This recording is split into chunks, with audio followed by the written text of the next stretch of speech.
Hi there. All right. All right. I think it's good now. All right. Very good. What's up, everyone?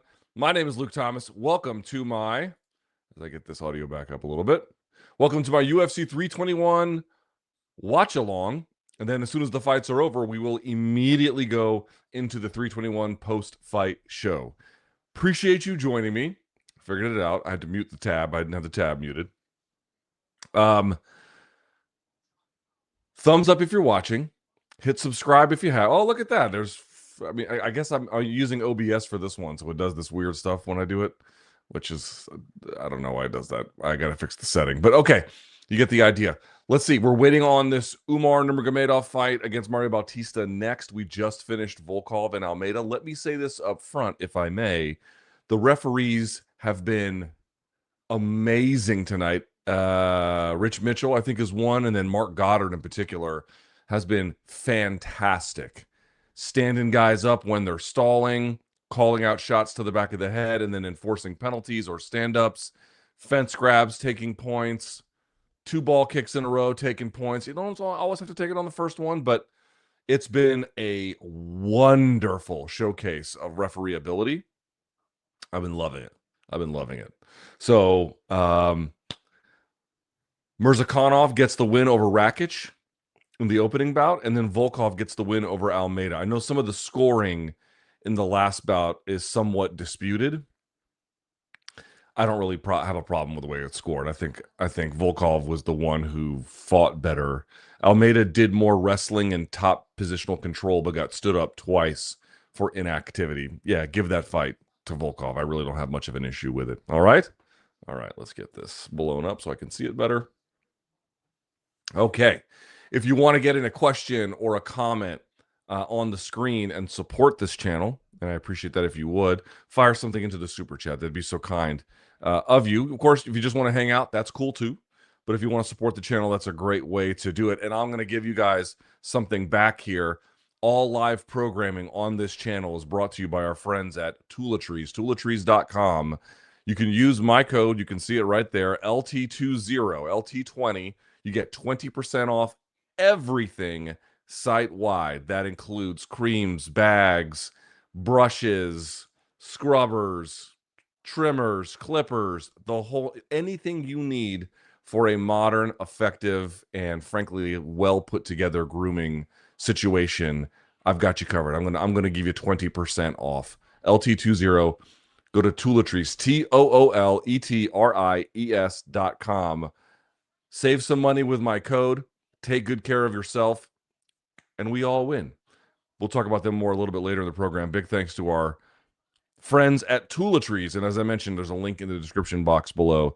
You can check that out there. I need to get my glasses on. Hope everyone's having a wonderful Saturday. Let's see here. Oh, I can tell my daughter's been playing with these because the frames are loose. Hope everyone's having a wonderful Saturday, wherever you are. I would say that the card has been, it's weird. There's been moments where like it kind of built and then would drag and then build and then would drag. But there was a head kick KO on the prelims. That's one of the best head kick KOs I've seen. I'm not even exaggerating.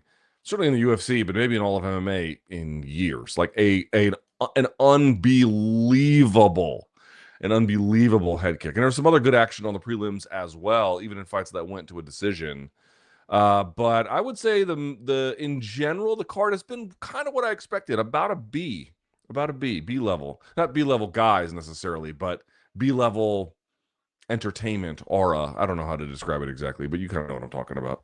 However, now we're at the marquee portion of the card. Umar Nurmagomedov, I would argue widely perceived as maybe the only guy at 135 who has a shot against Merab.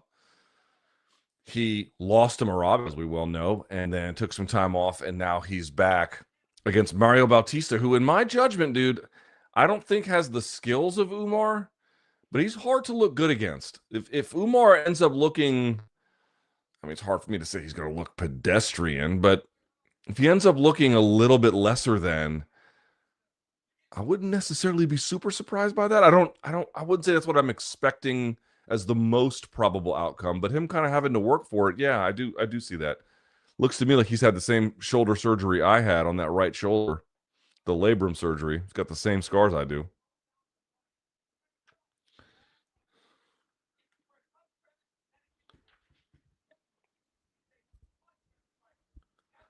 All right, there he is. Umar looking pumped to be back. I got to get the clock ready. There we go. All right, tail of the tape, 29 for Umar, still just 29. 32 for Mario, roughly the same height, roughly the same reach. Gonna come down to skills. Got my coffee here from Call Your Mother. If you're ever in the DC area and you're like, hey, where can I get some good bagels? Call Your Mother is the name of the place you want to go to. Coffee's okay, but bagels are great.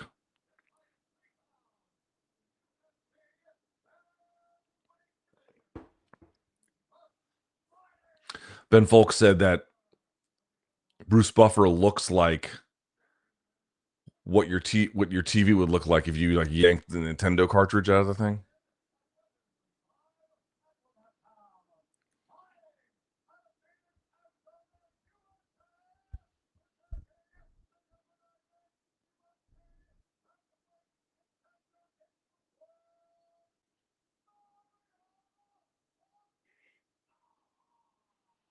Battleborn.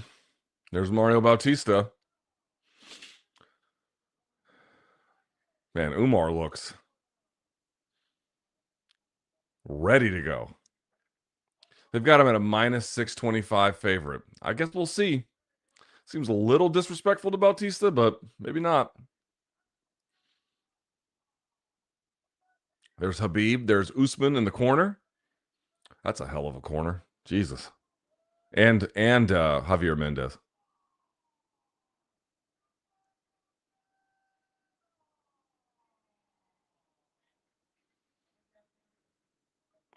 All right, referee Jason Herzog. Let's see if he's got the same moxie tonight that the other referees do.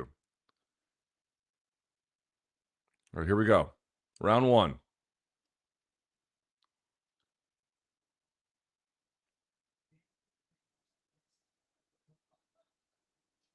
Let's go. Round one. All right, we're both orthodox. Bautista on the front foot, already pressuring Nurmagomedov backwards. He switches stance, catches a kick off the back leg, gets to the back, and now turns him over with a tight waist. He's tried to go for a hand over the top, couldn't get it. The choking arm. Now you see he's wrestling Nurmagomedov to his, or excuse me, he was wrestling Bautista to his hands. Bautista stands. He's going to try and fight this grip. That's an amazing mat return because what you saw Bautista wanted, Bautista scrambling here. He's going to come up off this funk roll.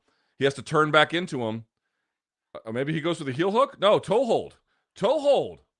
That's a nasty little toe hold. You want that you want that foot as close to the butt as possible. That is nasty. That is nasty. Wow. Dude, that was a very bad position to have. Oh my God.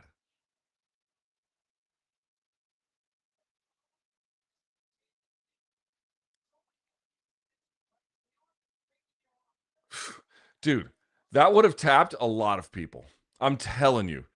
Watching these guys get out of submissions will warp your sense of what people normally get out of. That was bonkers. He should not have gotten out of that. That was terrible.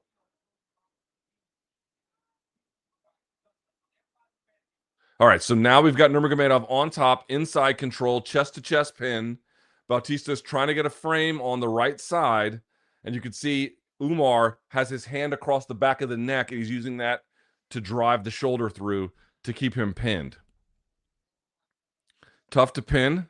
He tries to switch his base here. Yup, tries to come over the top. Look at these scrambles, dude. Umar's a step ahead, but Bautista's making him work for it. The problem is Bautista knows exactly where, Nurmagomedov knows where Bautista's going, and so he's able to catch all the different emergency breaks, so to speak, at every stage of it. Or if he misses one stage, he gets it at the next stage. Bautista on the scoop grip. I think he's going to let it go. Yep, he does. Back to open guard. Nurmagomedov looks like he wants to pass He's gonna have to get on. Well, he is. He's got one leg down, one leg up, necessary for ground and pound. Now he's chest to chest. Swivels his hips to avoid getting pressed by Bautista's feet. And now Bautista's going to get pressed with full guard up against the fence. That's not great.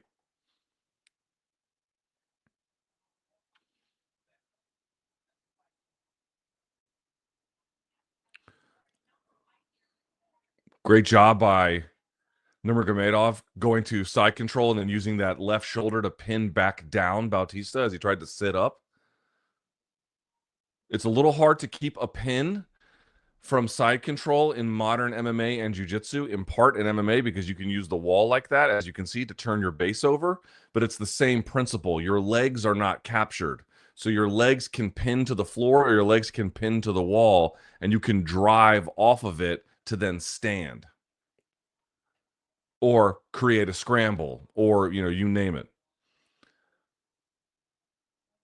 It's why some of the more modern pins in jiu-jitsu or, old school wrestling, which a lot of the modern pins are stolen from, borrowed from, require some kind of Turk on the legs or some ability to wrap it. Because if your legs are free, even if they're cross body, you can just pin your feet to the floor and you can drive your feet down. And of course, you can just make a lot happen. You know what I mean?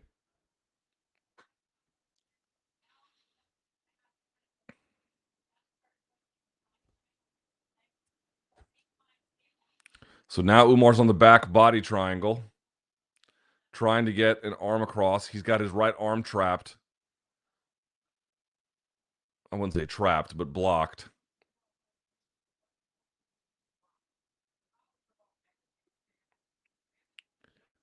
Bautista hand fighting, doing a good job.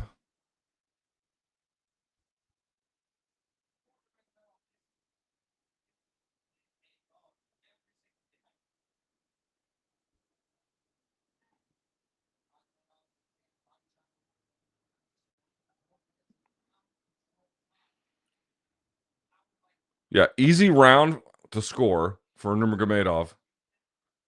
Bautista skillful, very defensively strong, but so far technically overmatched. So far.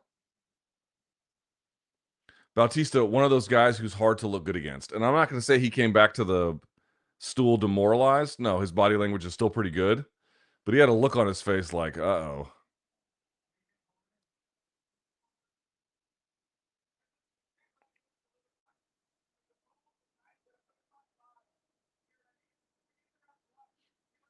Yeah, you hear that? The toe hold was nice, but we need to wrestle up.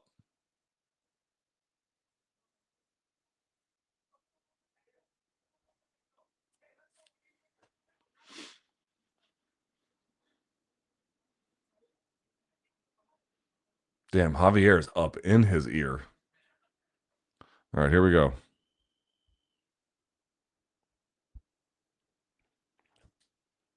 Round two, Nurmagomedov Bautista.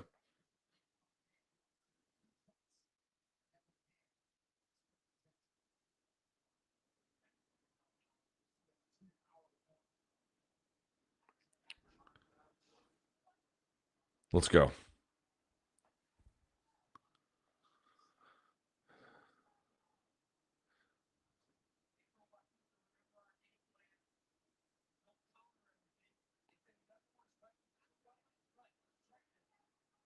Oh! Huge knee from Bautista. Body kick. Oh, shit!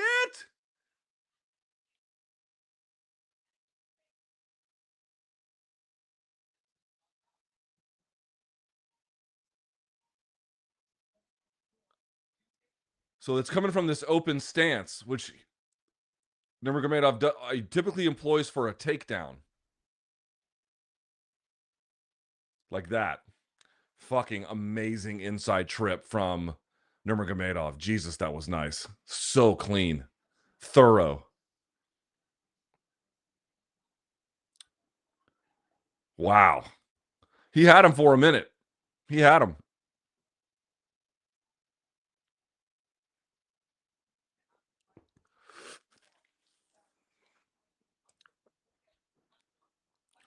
Look at this crossface with no arm.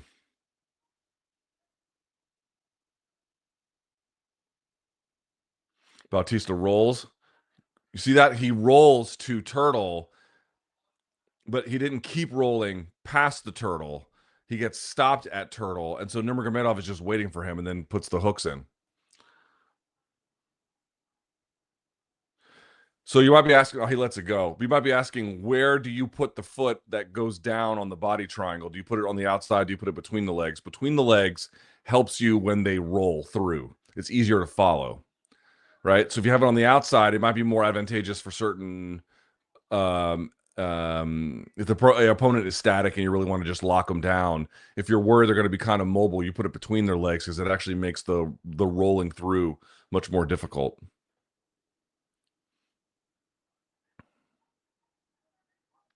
Great job. Bautista gets out of it, but Nurmagomedov chest to back follows. He's going to fight the hands here. He's going to get lifted if he's not careful. Tries for a switch. He does it. He dumps him on the tilt.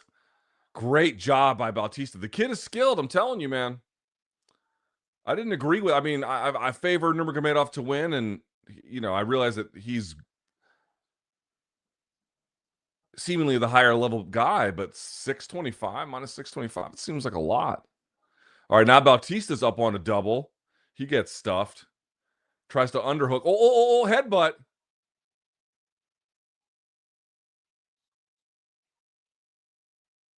There it is. Off that southpaw stance, Nurmagomedov catches the kick and then takes Bautista back down.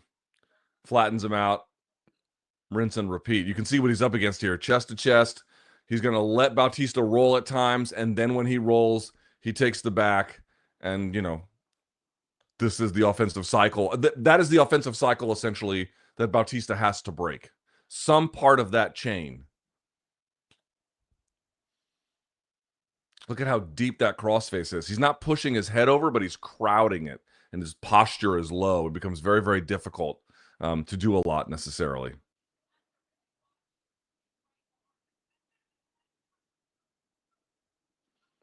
All right, Bautista trying to get that underhook. No, he's not going to get it. He's probably going to use this as a frame. Yep, well, he almost did. He got a little bit beat to the position. There he is. He underhooks again. But it's tough, right? Because if you fire the underhook, you have to move right after you fire the underhook. And he's like doing the parts where he's like firing the underhook and then getting locked into that stage rather than advancing. You can see how look at how Nurmagomedov slowed that turn. Nurmagomedov knows which way he's going to go, so he lets him go halfway to lock him into place and then take advantage of that to take the superior position. Has a harness there, loses it, front headlock series, and then they break. 38 seconds to go.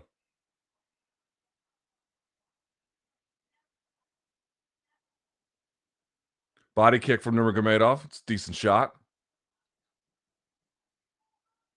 Oh, great pull two counter there from Nurmagomedov.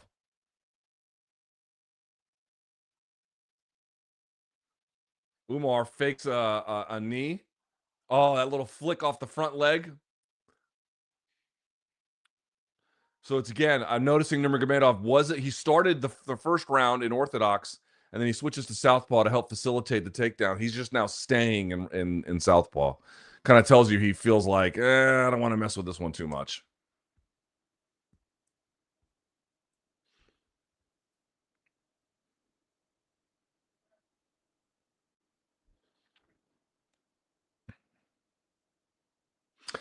Bautista's tough to look good against, man. He's tough to look good against.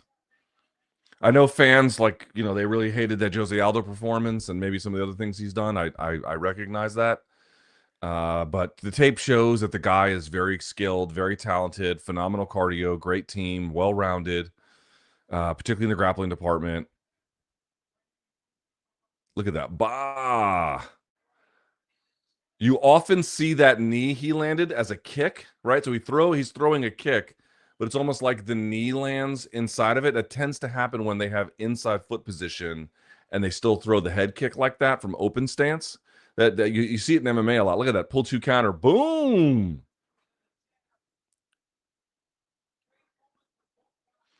Oop.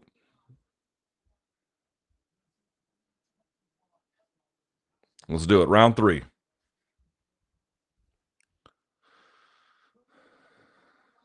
All right, see now look, he's an orthodox, he's square, now he's back to southpaw. That little flick off the front leg is so nice.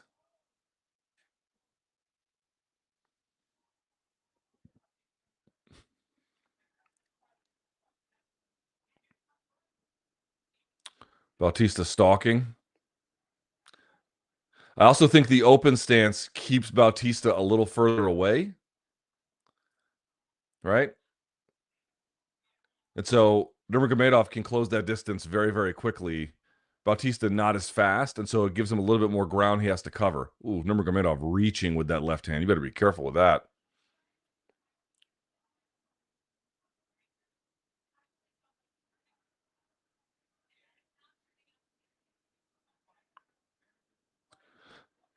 Umar has the same problem Usman does, which is like they've got very similar games. They've got these dynamic striking games.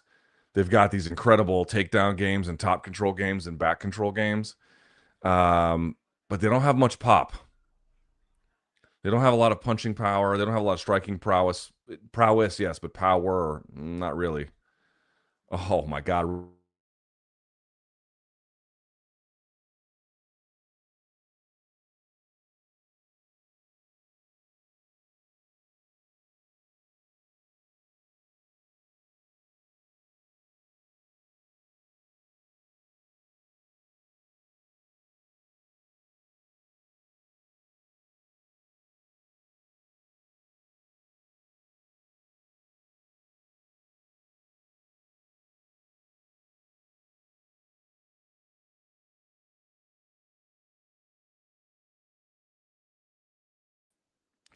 I genuinely have no idea how to fix this problem. Truly, I don't. Truly, I just have no clue. It's maybe the most maddening thing I've ever seen in my life.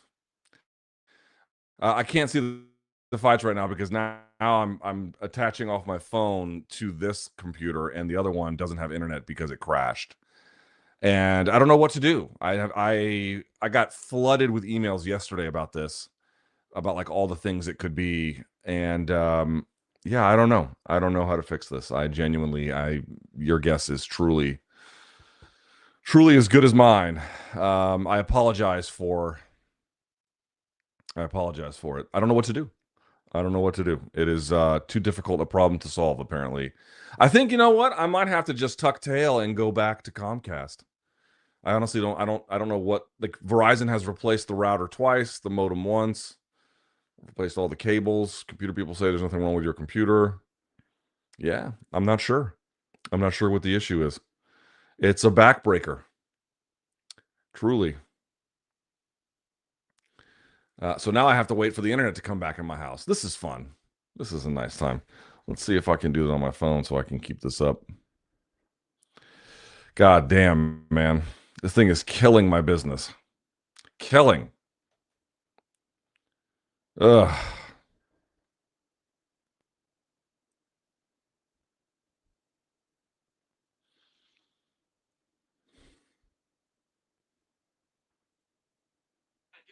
Here we go. Hang on.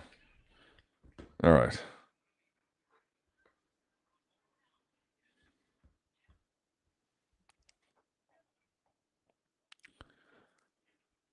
All right. We're still back in the same offensive cycle. Takedown to the back, return, wrestle up, return to the fence, back to the double. My high crotch here. Yep. Gets out off the single, chases the back, can't break the hands apart. Yeah.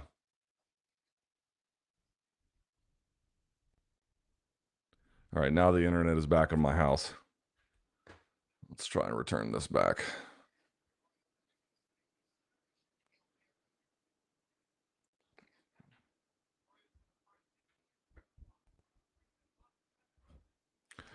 All right.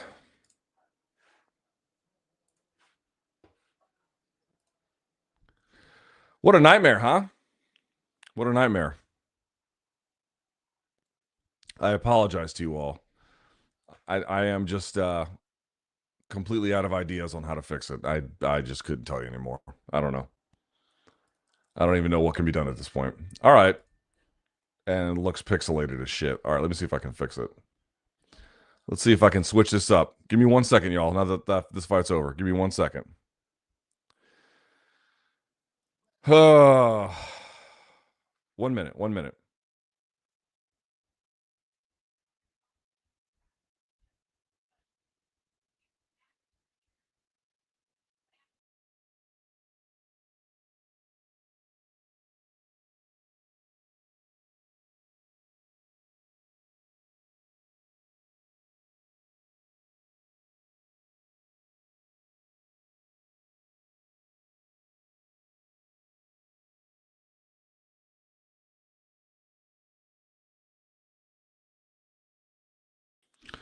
All right.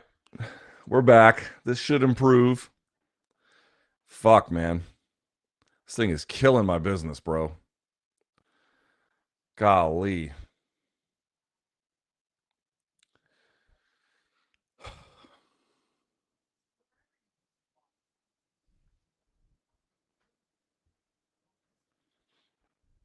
All right, let's see here.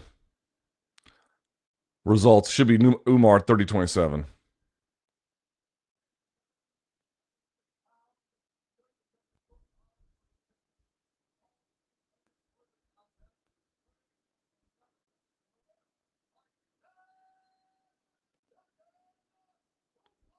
Umar Nurmagomedov 30-27 across the board.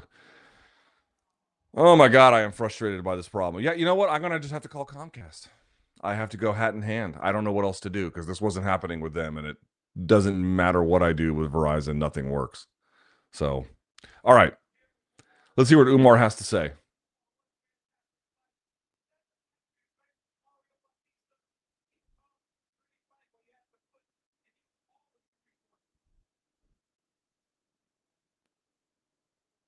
What the fuck? What's he saying?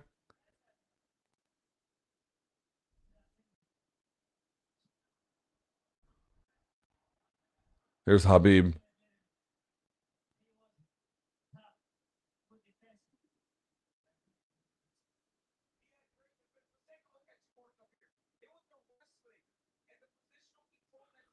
Deep, tight waist. Lifts him up with the far leg, returns him to the mat.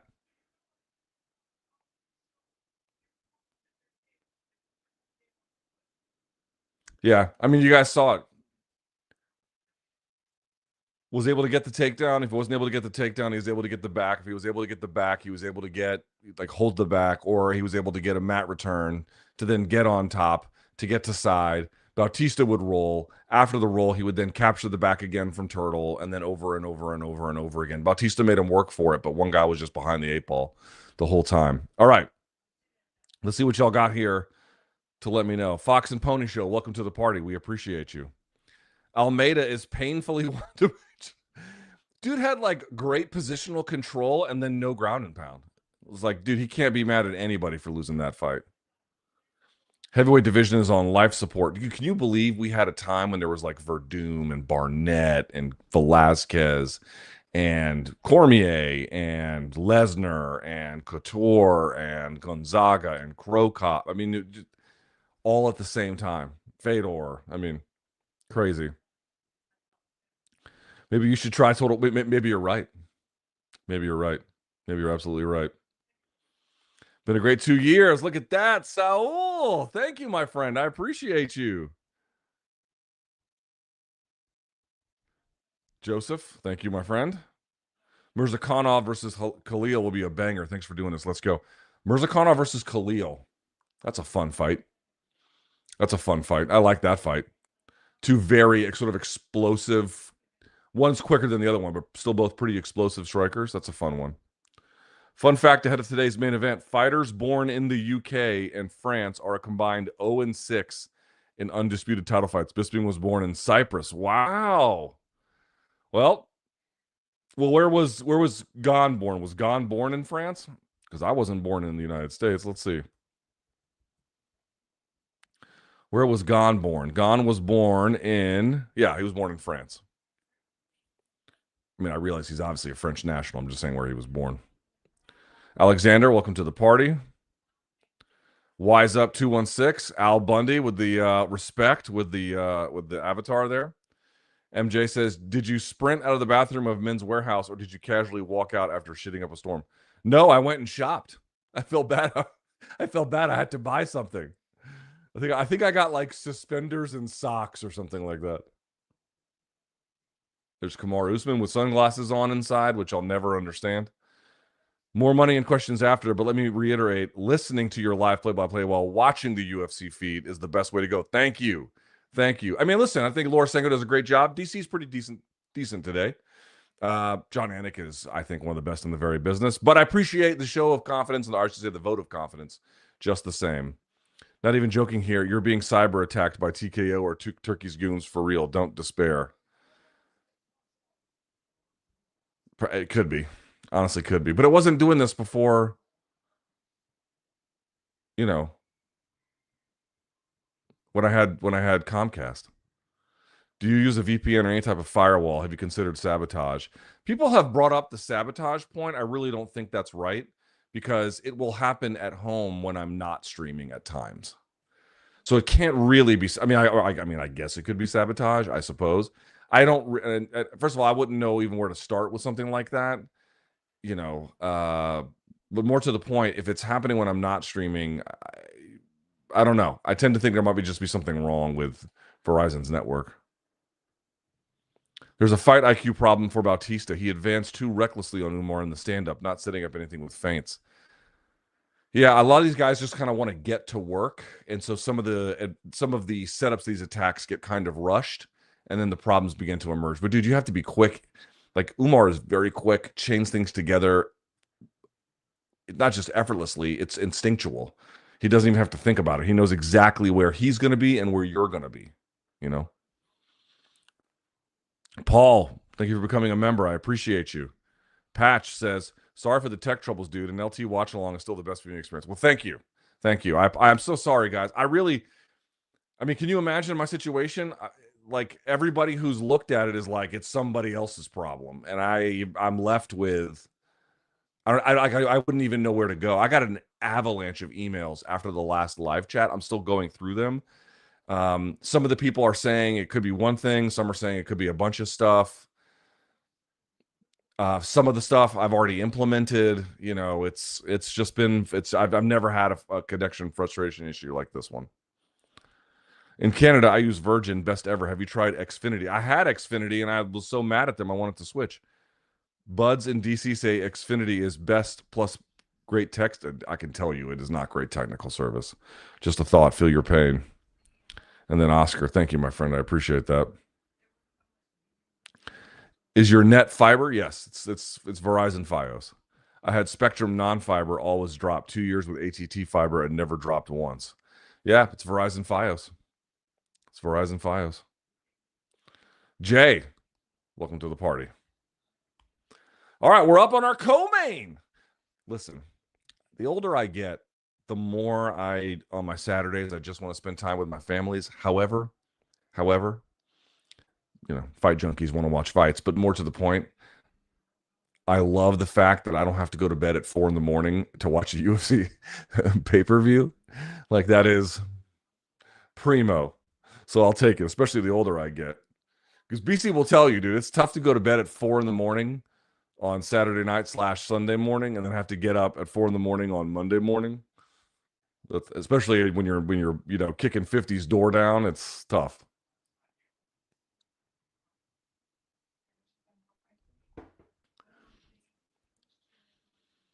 All right, so I went into fight week. I rewatched the first fight between Dern and Jandiroba,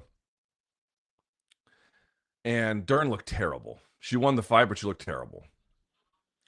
And on the ground, I'm still going to imagine she's going to have a better ground game than Jandiroba and has cleaned up a lot. I do believe that.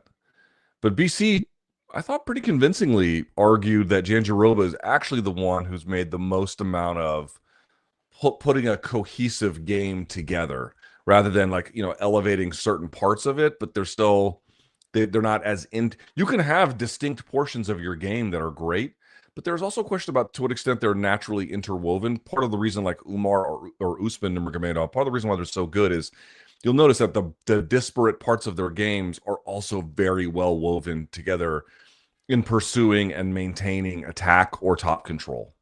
They're very, very good about that. And what BC argued, and again, I can't blame him, because I thought if Jandiroba ends up losing here, I can't blame him, because I make your own decisions. But I thought he made a pretty compelling argument that it was actually Jandiroba who made the most meaningful kinds of improvement since their last fight. I guess we'll see.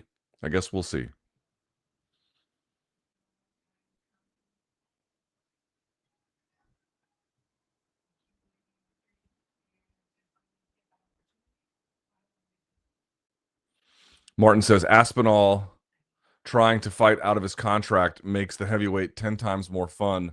Imagine him versus Francis in PFL. I don't know what kind of tolling provisions exist on his contract that could prevent that, or extend him in certain ways. I'm not sure about the current state of tolling provisions on championship contracts. I'd have to ask somebody else, but I don't think they're going to let him go too easily. But in a world where he could move around more freely, you can see how he could up his pay, or at a bare minimum, just seek big opportunities in boxing, or seek big opportunities, sign a 2-fight deal with PFL or something like that, But I have a feeling it's going to be tough for him to get that. But I mean, you can understand why Tom's dad would feel that way, which is, if you just look at the heavyweight division, who is there for Tom to fight? Nobody. And dude, why do they have a freak who drinks out of the shower walking out beside Mackenzie Dern here? Holy shit, it's Bigfoot. That's a huge bitch. Look at this guy. They can't even get his face in the thing.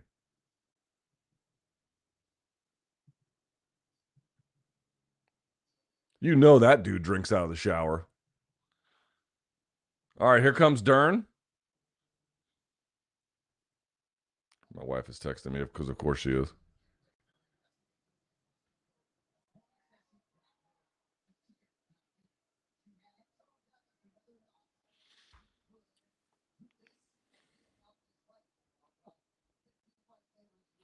Shame on everyone for clowning your take on stalling. Should be blatantly obvious after that Jailton fight. Should be a point taken for stalling. Well, he got stood up twice. I don't know if I would. I have to think about that more, because we're not even in a place where stalling is regularly enforced. First of all, I was so right. One of my biggest problems that I have had in my life is that I'm right too early. For example, like all the things I said about anti-doping, and how this was not a thing that was in the interest of the sport, and we're doing a lot of self-harm for all various reasons. I got met with stiff resistance at that time, and now look what's happened. USADA has completely gone from the sport.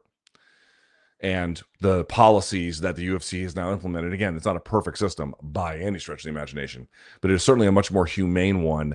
And no one seems to care anymore about all of the scandals that they said were the most important thing that they found. I was just right too early. I'm right too early about stalling. People haven't, I don't think, have fully considered how important it is to enforce breaking up stalemates. Again, even if someone is not like intentionally stalling, positions can stall out. Right? I'm not. So it's one thing to argue that a fighter is that they're choosing to do that. Oh, I'm gonna hide out here. I'm not necessarily making. I mean, that does happen, I think, but I'm not even necessarily making that argument all the time.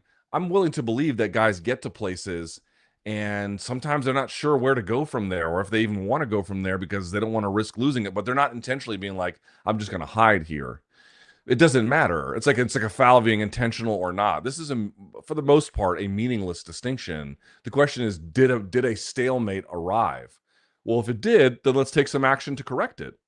Now, the question is, in a world where they're more aggressively enforcing stalling, how often would they need to stall before you take a point? I'm not sure what the answer to that is. Because stalling can. Here's the other problem. Now, it's less in the case of the Almeida and Volkov fight, but stalling can sometimes be a stalemate because it's the fault of both fighters or both competitors. That can happen. That can happen too. So you might get a stalemate where they get stood up, but whose fault is it? That's a little harder to know sometimes. Again, not so much in the Almeida and Volkov fight, but just something to think about. That's a good question. It's something I hadn't really considered, because we're so not in a place where stalling is or the breaking up of stalling is enforced, that I'm left in a position where I'm like, oh my God, woman.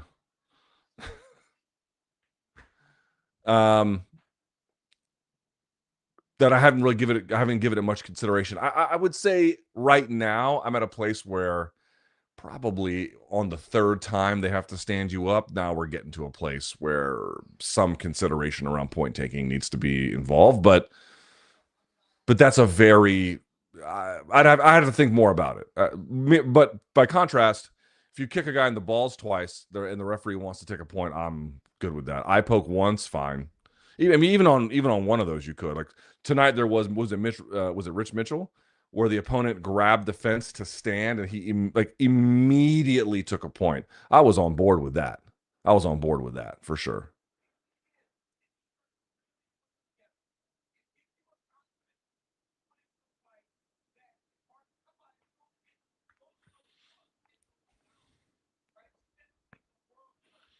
Josh, thank you, my friend. Shiger Tark, thank you. How do you give the fight to Volkov on damage, but not the second round to Bautista? How do you give the fight to Volkov on damage? I'd have to go back and look. But even if I did give that one to him, he still would have lost the first and third. So it doesn't necessarily matter. Wife is away. LOL. These SAT cards are great for an old combat sports vet like me. Guessing the missus might feel the same.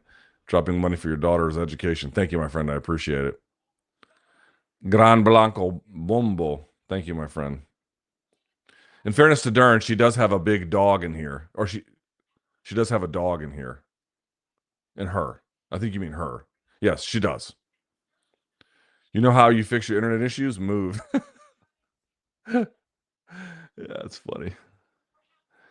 Remember, Cater versus Sterling, both stalled for sure. Yeah, or at a bare minimum, the fight stalled out. At a bare minimum.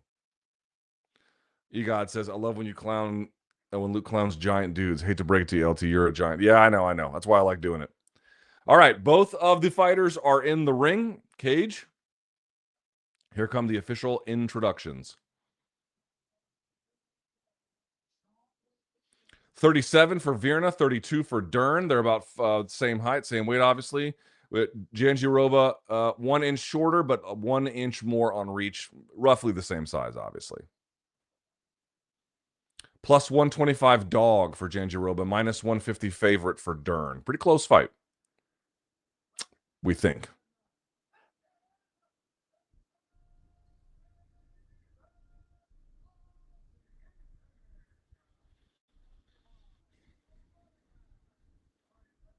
Dern with a very rare, mostly female corner. Has there ever been an all-female corner for a UFC title fight? I don't know the answer. I don't think so. Are your judges? Oh, I missed it. Mike Bell, Sal Model, and I think Mike Lee. Mark Goddard, who's been on fire tonight. Yo, Buff has, I don't know if you'll notice this, Buff has given up the tuxedo shoes for sneakers in the octagon. And as an old guy myself, I have to tell you, I respect the move.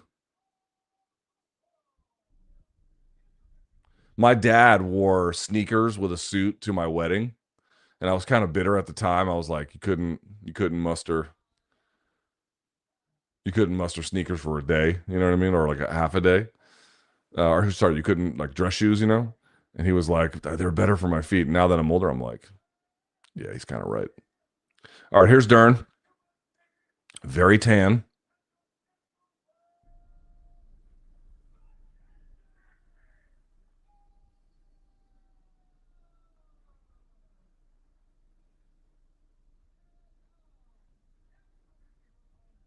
All right, here's Jandiroba. She has a good ass record, dude. 22 and 3. 2 and 3 as a UFC dog.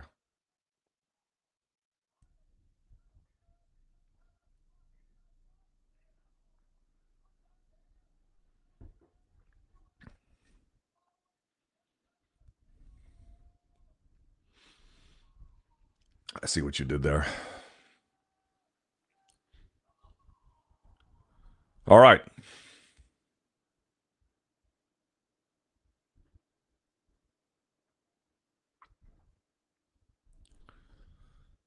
Time for the face-off. Final instructions. All right, here we go. Round one, Jandiroba and Dern for the UFC strawweight title. Here we go.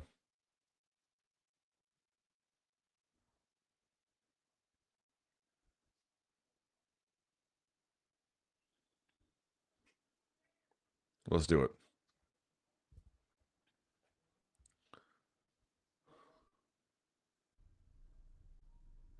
Trading leg kicks to start.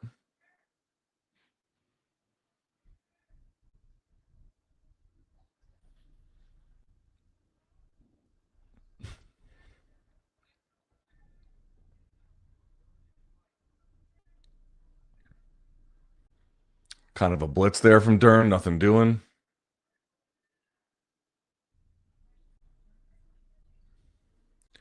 One of the problems that Dern had, that was good. Good 1-2 there from Dern. One of the problems that Dern had in the first fight was she would just kind of crash into her opponent rather than setting things up. You're starting to see her do it already. Like, you don't often see her feint. She just goes, right? She'll give a little bit of different looks. She might pre-slip. Yeah, you can see her touching the hands a little bit. She'll play with stuff like that, and that's not nothing. That's actually quite important. Oh, my God. But not a lot of the, faking and feinting and shoulder moving and that kind of thing. Hard stepping with a feint. But Dern is also better about exiting. Less so that moment, but previously. All right, so here comes the first takedown attempt by Jandiroba. Good takedown defense by Dern, and then circles off the fence. So already like much better cage positioning and awareness by Dern relative to the first fight. Good jab from Dern too. Part of the reason Dern was ended up getting, ended up getting mixed up in situations. Oh, nice right hand from Jandiroba, was because she would just kind of fall or crash into her opponents, throw herself at her opponents, and now she's much more disciplined, relatively speaking.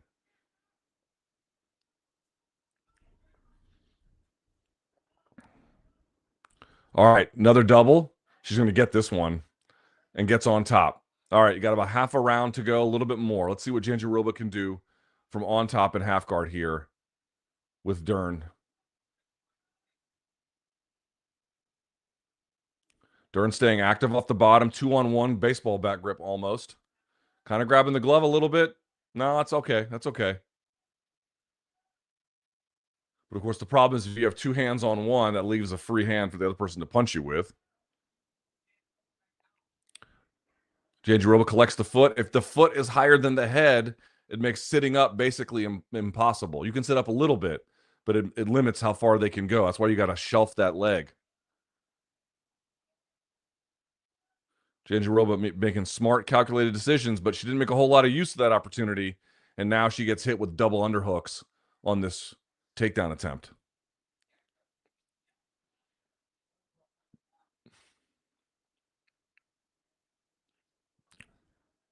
Knee shield from Jandiroba. Charles Oliveira loves this position. And then they separate.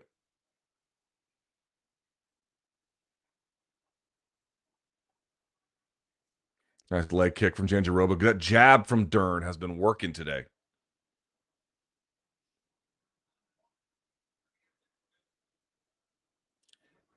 Nice, nice. Timing the leg kick. Another takedown. That one came a much easier. Let's see. Can she wrap the legs? She does with her arm.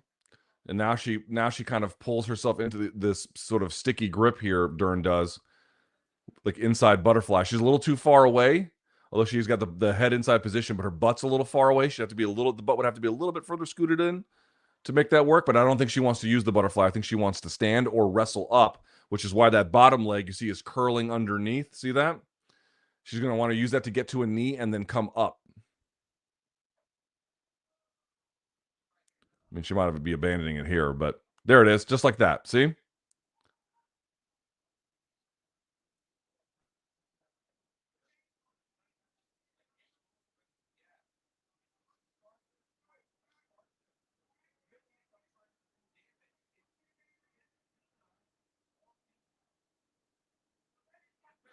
So Jandiroba trying to use some of this kicking game, and you could argue a lack of a disciplined striking game from Dern against her, but she's not been able to use it very effectively just yet. She got the 2 takedowns. That was nice. Got a little bit of ground and pound from it, but not a whole lot. Meanwhile, on the feet, you know, Dern was able to get the jab going. They traded some leg kicks, but I feel like Dern's been a little bit just more active with the offense. It's probably her round. If y'all disagree, let me know, but I think that's probably her round. Past the gray stage, he is now Luke the White. I think I was born that way. All right. All right, so I think that's probably a Dern round. Probably, right? Judges have not been super rewarding of positional control tonight, but I guess we could see. Yeah, nice overhand right. And look at Dern getting her head off the center line as she throws it. That left hook was terrible, but good jab. Oh, it's a great jab from Dern.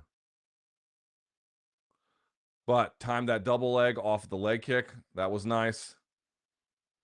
All right, round 2 coming up.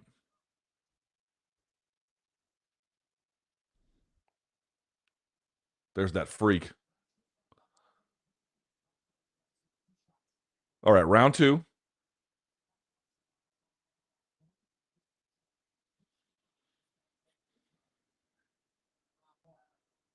Let's go.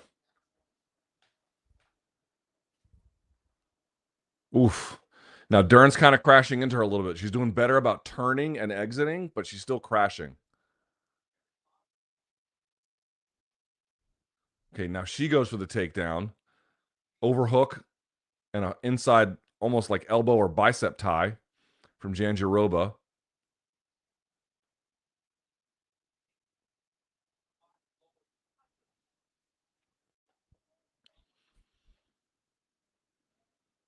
They separate. Oh, good right hand from Dern. Didn't land super cleanly, but it might. Look at these. Look at this blitzing.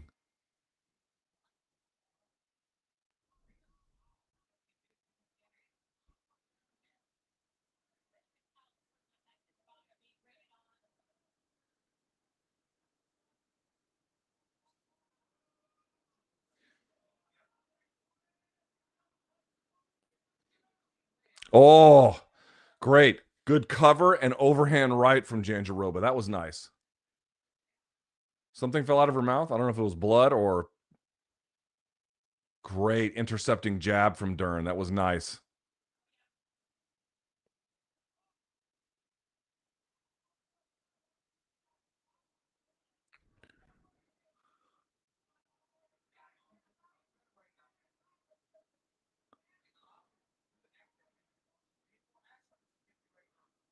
Jandiroba doing a good job keeping the left hand up. She switches stance. Let's see what she can do with that. Back to, oh, there we go. Switches back to orthodox and immediately goes for the takedown. Doesn't cover, just picks up and then gets to her knees here. Let's see what she can do with it. Jandiroba using a crossface to stop the scoop grip of Dern. Nah, you can't let Dern do this. You got to elbow her. Come over the top with the elbow. You got 2-on-1. Roll it.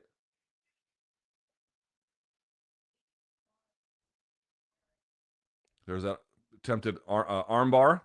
But you can see, look at her posture, Jandiroba's posture. It's going to be hard to triangle or armbar someone like this. You can do it, obviously, but it's a little bit more of a challenge. You want them closer to you.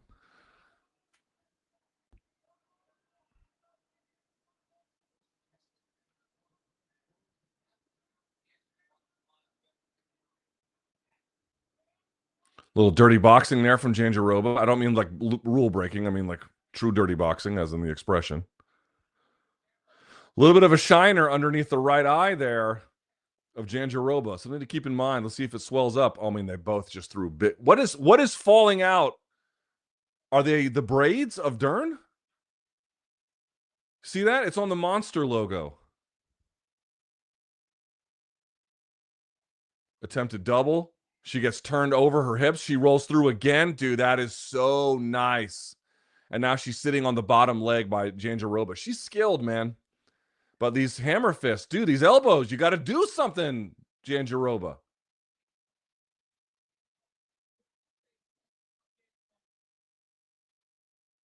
I can't believe Jandiroba doesn't use elbows.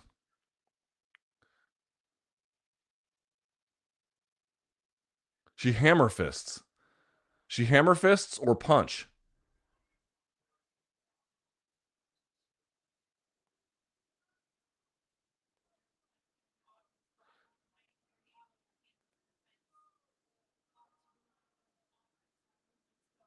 Notice what Jandiroba doesn't do, even though she has the leg captured. She doesn't do what Ciryl Gane does and then just sit to a leg lock.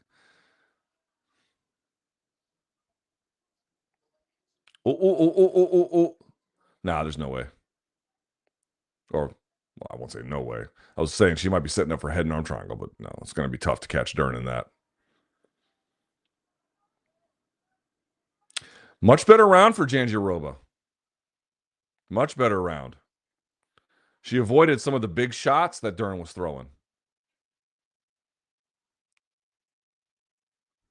Jandiroba kind of hiding in the leg there, hiding in the hamstrings. See that? Kind of hiding. She's got it on the leg. You can't really pass from there until that knee is all the way up and you pin the knee to them. I mean, you don't have to pin it necessarily, but against someone as good as Dern, you're going to want to have to pin that knee. So you can see she's not even trying to pass. Nice little left hook there to close the round. I might say 1-1. Y'all disagree? I might say 1-1. Certainly a better round two for Jandiroba.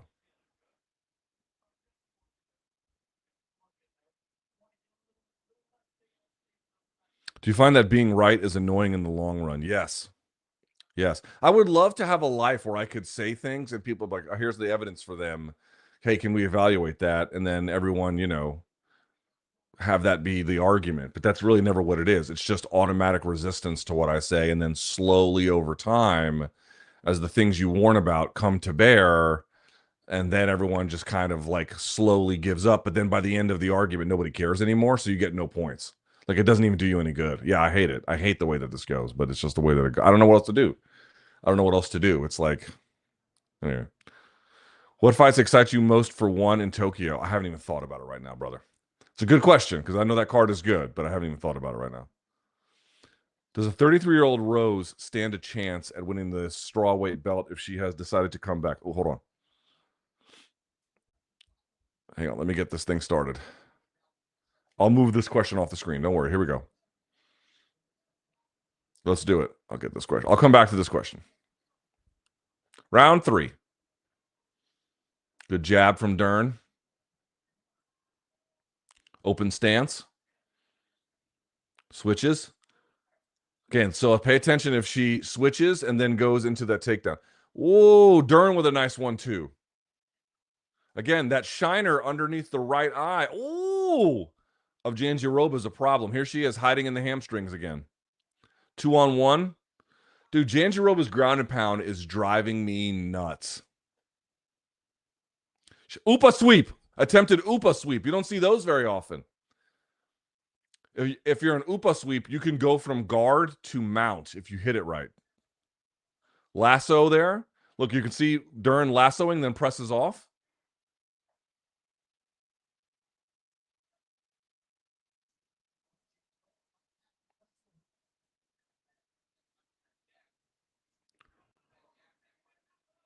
I mean, it's a pretty competitive fight. Stance switch. Let's see what she does with it. Double. Nothing doing. Here comes Dern's double. Nothing doing. But look, she's got good head pressure. Dern does. One underhook. Bicep tie. She's going to knee here. Let's see. Okay, switch for the head inside. Now she's got elbows. Great. Where were those on the ground?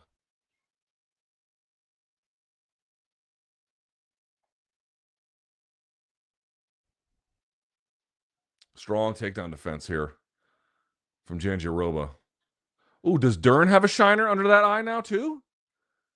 Pay attention. Let's see if Dern has one underneath her right eye as well. She might.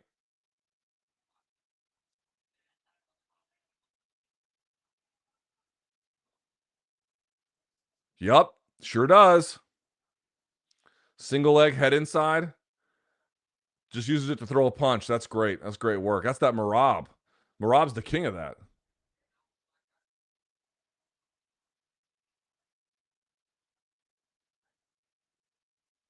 Oh my God.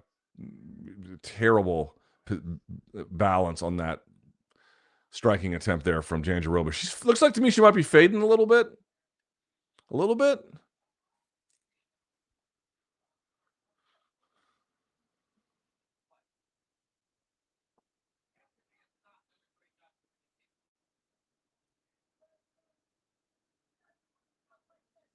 That's the worst foot stomp I've ever seen by Mackenzie Dern.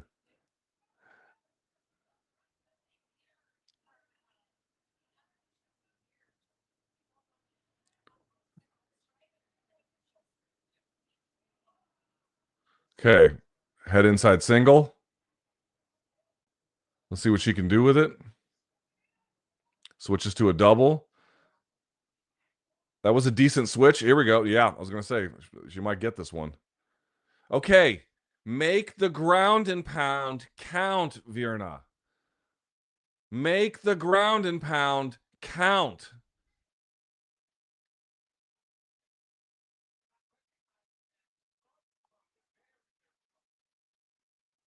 She got live toes. She's pressing Dern. This is great. Put one leg up and then drive the elbow. This is maddening to watch.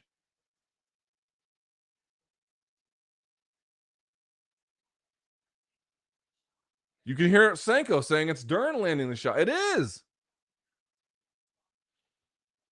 Oh my God. Why are you throwing these bullshit ass punches?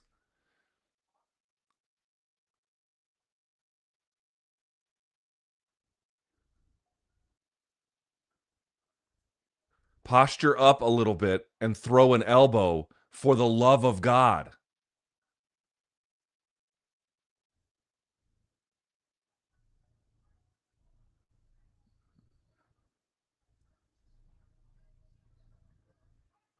I'm not sure who's winning this round, to be honest with you. Attempted scoop grip from Dern. Oh, she's on her knees. There we go. Now you can up kick her.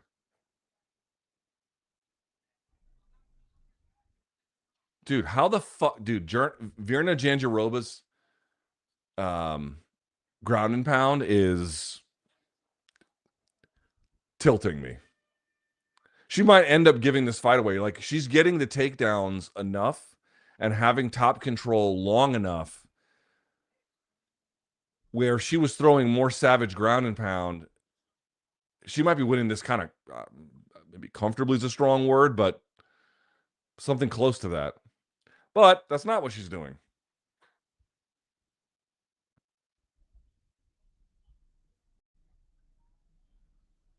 Upa sweep equals full guard is just upside down mount. Yeah, no, that's the point I was making.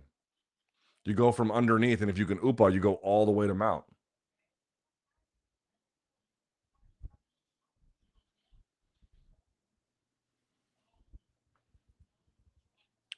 All right, now we're into the championship rounds.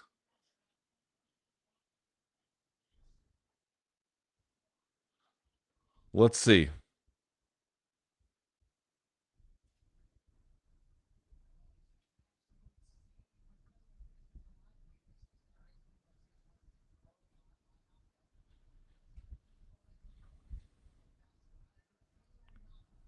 Round 4. Let's do it.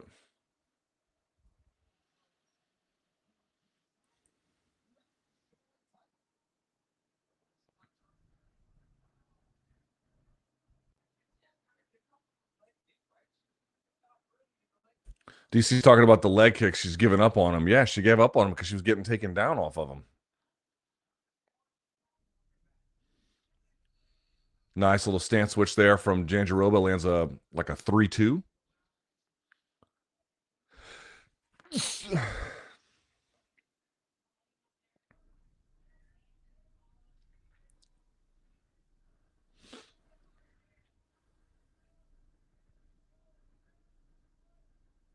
Mm.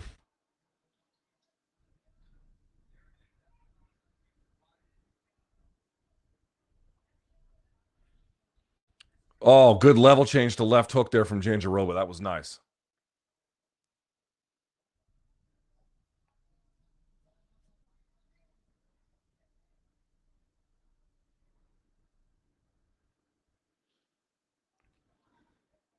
Seems like most people have Dern winning round 3. Yeah, sure. I mean, I wasn't really watching close enough, but Jandiroba getting top control and doing fuck all with it is it's so hard to watch a championship fight where you see that happen.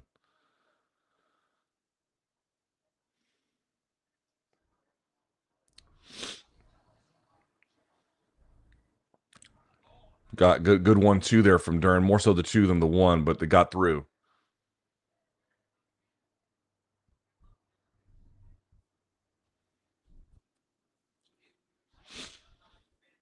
Trading leg kick, stance switch from Jandiroba. Let's see what she does with it. She gets backed up straight. Dern on a double. She gets stuffed to the head. The head gets stuffed in the inside immediately. Yeah, that went nowhere. Jesus, that was not great.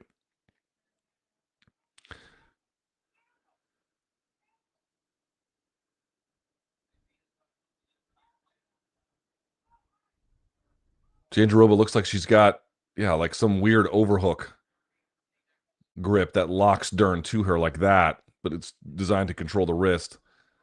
But it limits your own offense. There you go.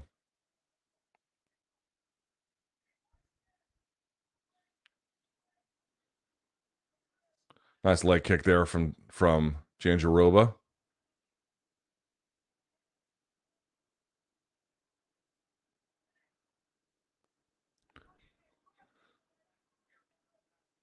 Good left hook from Jandiroba. Faking that. She's done that twice now. That reach for the leg and then come up top.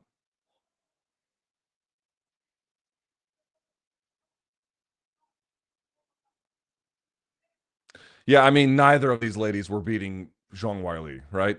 I mean, we can all agree to that now. God bless them. They're fighting their heart out, but they were not going to beat Zhang Weili. That just wasn't happening. Ninja choke, nope.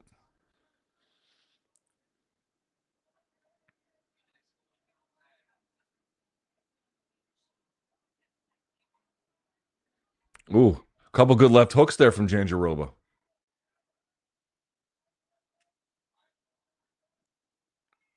And she rolls through and lands another one. There it is. Oh, that was excellent. That was what she did before to land the left hook. And then she dipped her head to that same side and then got the double off of it. That was nice. That was real nice.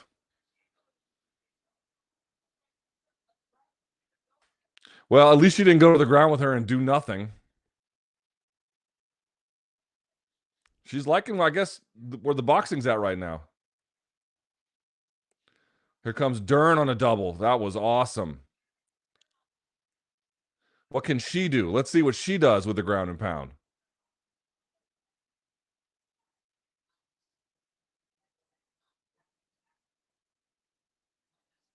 So one of the issues with Dern's ground and pound previously was that she was not good about pinning and then using that to go for more substantial ground and pound. But now you're seeing still trying to work on the pinning part. It's going to be tough to pin Jandiroba. She's very skilled.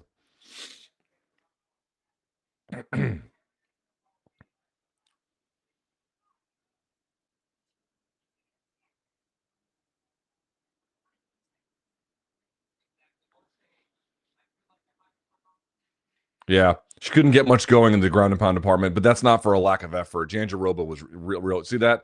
Jandiroba, anytime she postured up, immediately scooting on the inside to grab a tight waist or some other device to maintain head contact with the body, because obviously it's hard to punch if someone's like right underneath you. Yeah. All right, round 5. I mean, it could be 3-1 Dern. It could be 2-2. I would say in either case, if I was in their corner, I would have them think it's 2-2 because truly you don't want to fuck this one up, right?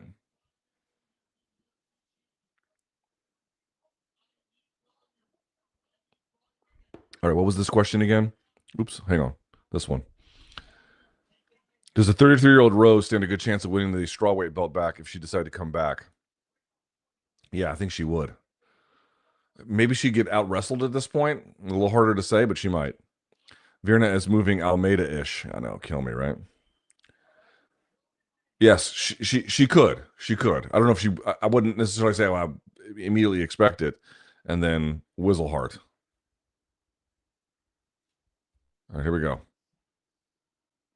Fifth and final round for your co-main event.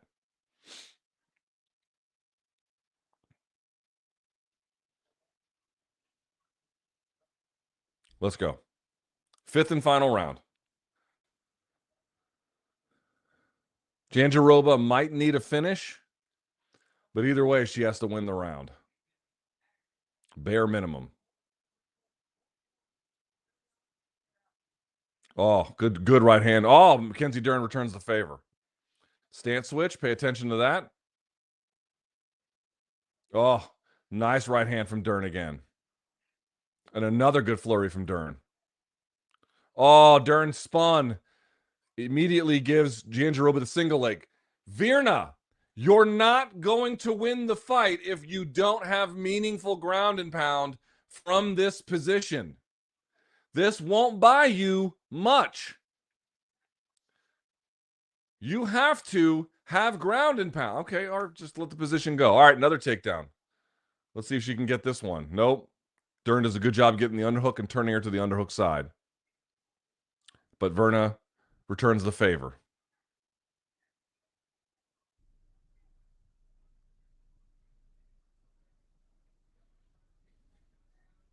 Double unders.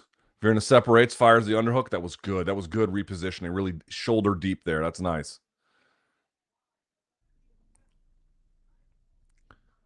There. Why does she throw elbows, Jandiroba, in all the positions except the ones where she has the most amount of advantage?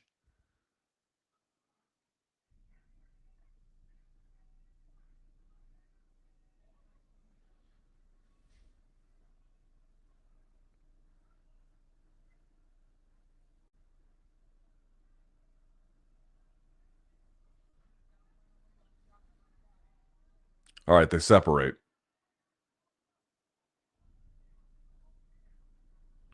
About 3 minutes to go.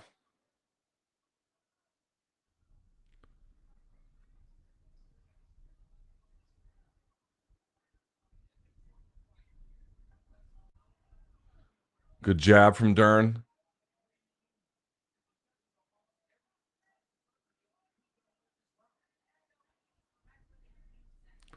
Okay, another double. Off to an omoplata attempt. Goes nowhere. Jandiroba maintaining good posture to avoid the submission, but she's just kind of getting beat up in this position. Okay. You are in full guard, Virna. Put a knee up and do something with it.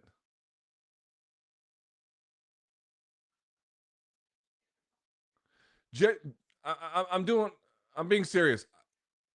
When you watch something like this and you see the choices that they make offensively, genuinely, I would question her after the fight if I had a chance and be like, do you know what the rules are in terms of what judges are actually looking for? Do you fully understand that?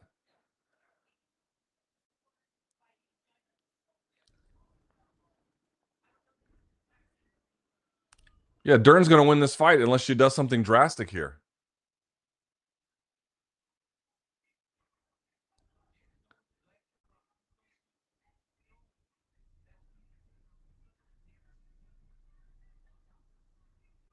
All right. Where Goddard intervenes. They're back on their feet. Minute 20 to go.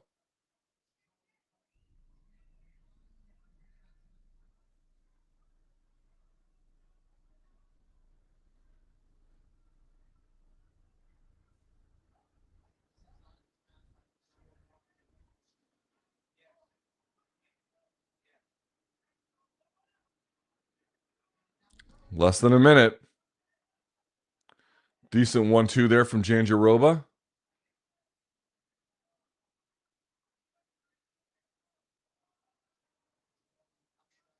Careful with those striking numbers. They often change after the fight.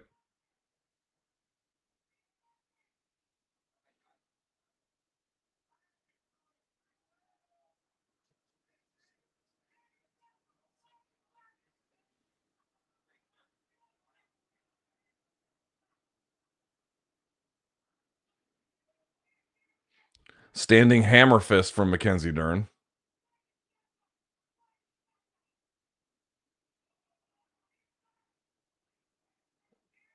Another spinning Sumigashi, but can't come up on top.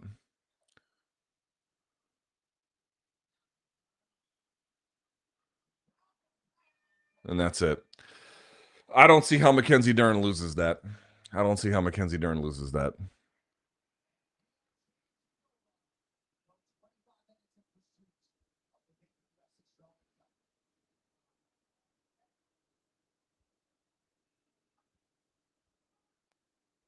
I cannot believe that her. I mean, I get why her corner would big her up here, but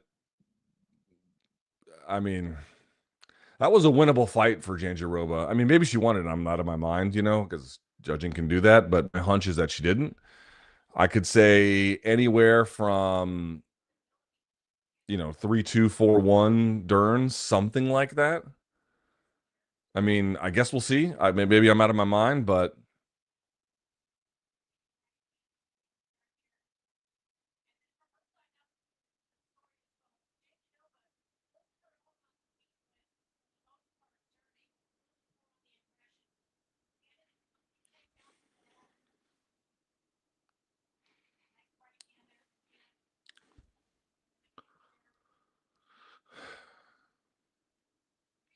that was frustrating for me.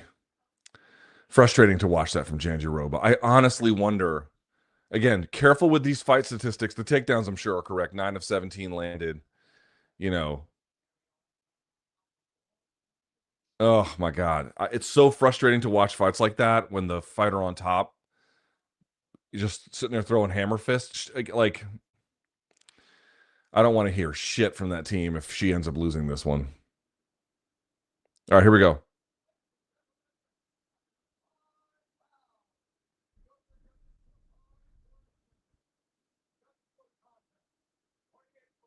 Forty-eight, 47. 48, 47. 49, 46. It's got to be Dern.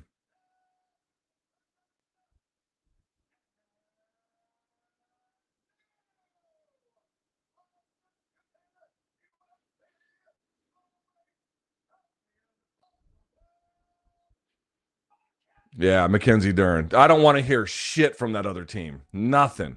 Nothing. I don't want to hear anything from that other team. And by the way, congratulations to Mackenzie Dern because long time coming for this moment. Long time. And there's her dad, Megaton Diaz.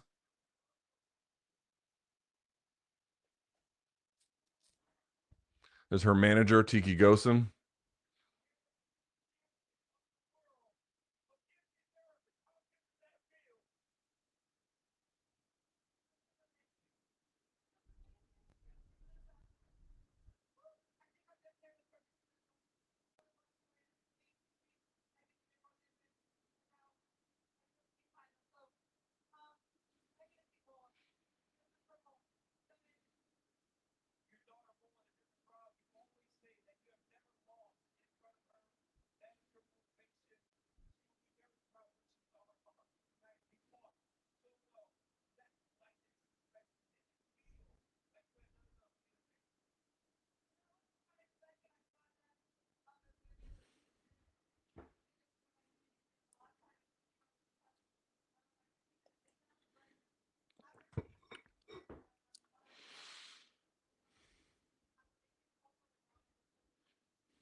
She's like, I did a lot of damage on the ground. Yes, that's right.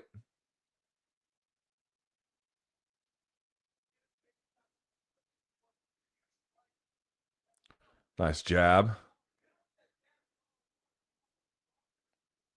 Nice jab. That was a great jab. Jesus. Boom. She was fucking up that eye.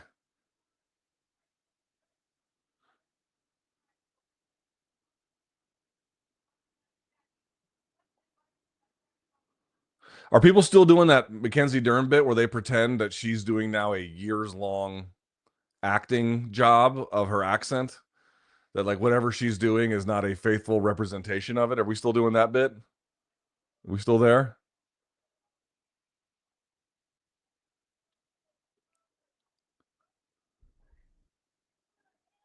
That's her daughter. That's cool. That's a nice moment. Oh, that's a nice moment. That's a nice moment.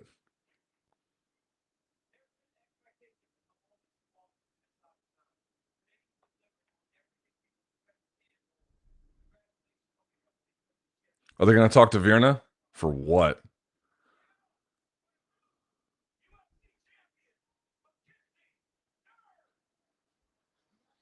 Man, I hated that performance from Jandiroba.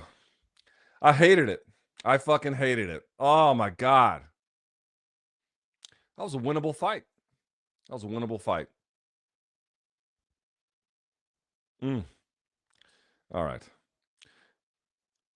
Seashank says, do you think there is any chance we see a women's MMA fight in Saudi? We already did. Clarissa Shields fought for PFL in Saudi, I believe. Maybe not a totally new original point, but it seems extremely dystopian to see a women's MMA fight in a building filled with 99% males. I mean, I think we've seen that already. PFL, I think already. Let me double check that. Oh, Chris Eubank. Noguera. Legend. By the way, they wrote Chris Eubanks. It's Chris Eubank. Come on, guys. You're not that guy, pal.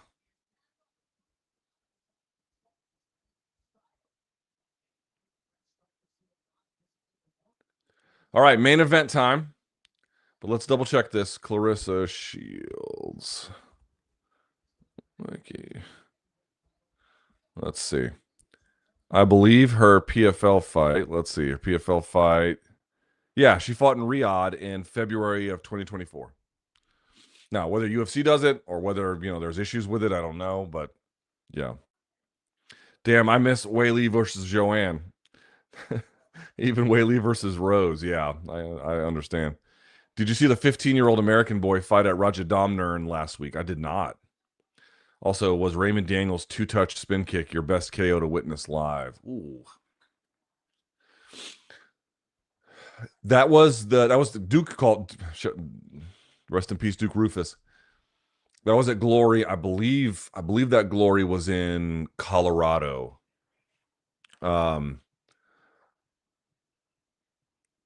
With that dude who won the Road to Glory series, Ombang. That was the most acrobatic KO I've seen live. But I wonder how that stands up to like vicious KOs where people's mouthpieces go flying, and then they just crumple to a heap. Those are still pretty spectacular. Would you consider Bautista to be similar to Getafe or Atletico? Hard to play, tough outing, but lack firepower to dominate games. Yeah, something like that. I mean, Atletico has firepower now and again, but yeah, something like that. Where they're clearly fucking skilled, right? And the clearly is if you're not trained for that fight, and if you're not in good shape and really skilled, Bautista will eat you alive. But the problem is, even for the really good ones, they can beat him, but it's just tough to look good against, Someone at the bar said that Jandiroba's eye looks straight now. Okay. All right. We're just making fun of people's appearances. I mean, I did it too, I guess. Kind of crazy that Jandiroba keeps taking Dern down only to take more damage than she was on the feet. What am I missing? Nothing. Nothing. I'm dead serious. I honestly wonder if there are still coaches and teams out there that think if you take down a couple of hammer fists, even if they get up, hey, I scored 5 takedowns and I had very minimal ground and pound as a consequence, that this is a sufficient basis to win a round or even an MMA fight. I genuinely, because that used to be kind of the case. I honestly wonder if that's what we're dealing with here. I truly mean that. Am I wrong to think that Wei Li would make it look easy against either of them? No, I think she would finish both of them. Tatiana Suarez, it's time to be the champ. That's what I'm saying. I don't know if she's was going to be able to maximize her potential, but she still might be able to win a title. We'll talk more about this in the post-fight show. Don't you worry. Strawweight champion used to mean something. I mean, you saw good fighters, but Chiwiwis will be back. Yes, that's the Dylan Dennis bit. Tatiana versus Dern has to be coming. How do you see that one going? Will really depend on Tatiana's submission defense. And that one, I would say, a little harder to note. Probably I'd favor Tatiana, but I need to go back and watch a little more tape. Hindsight being 2020, will Virna regret this fight? She better.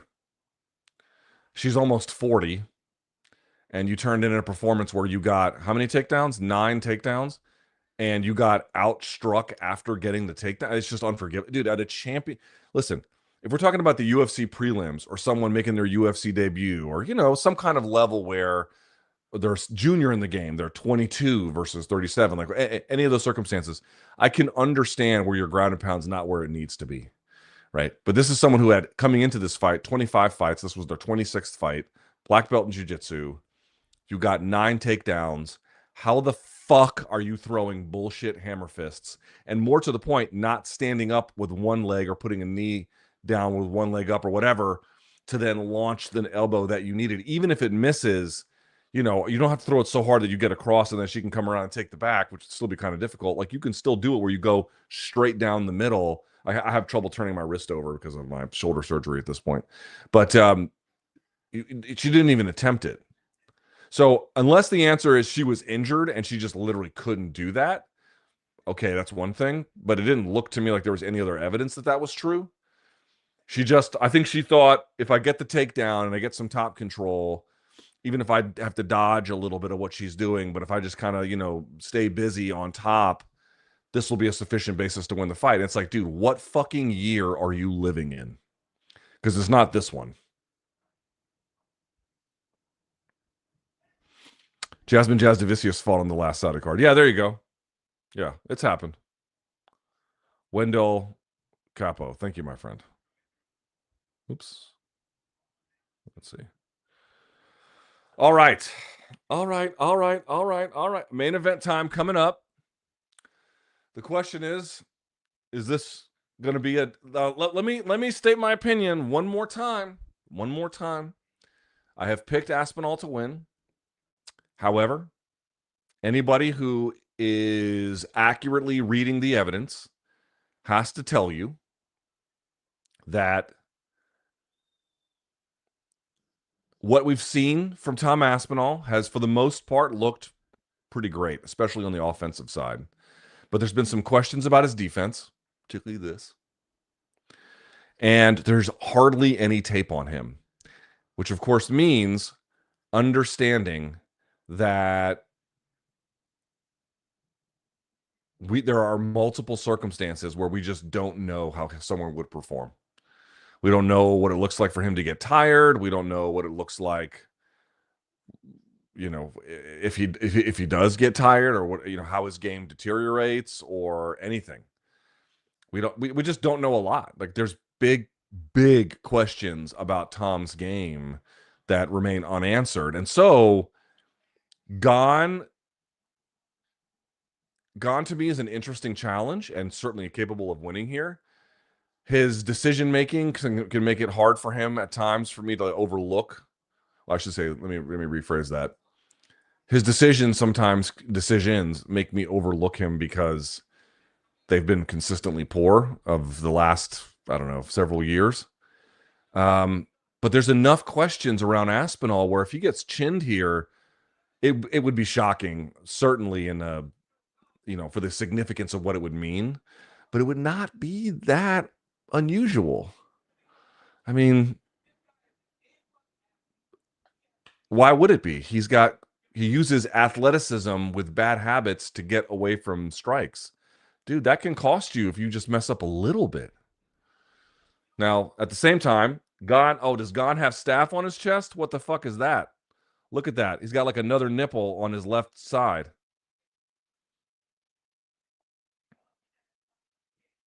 I mean, he looks to be in good shape.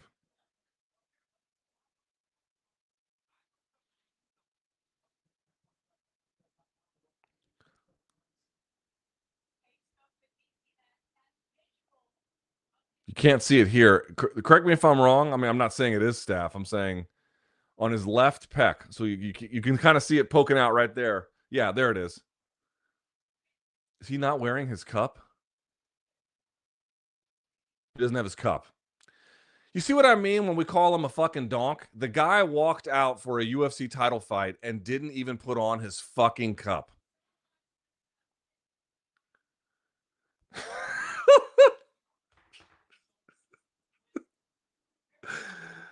Oh my god. Oh my god. Oh my god.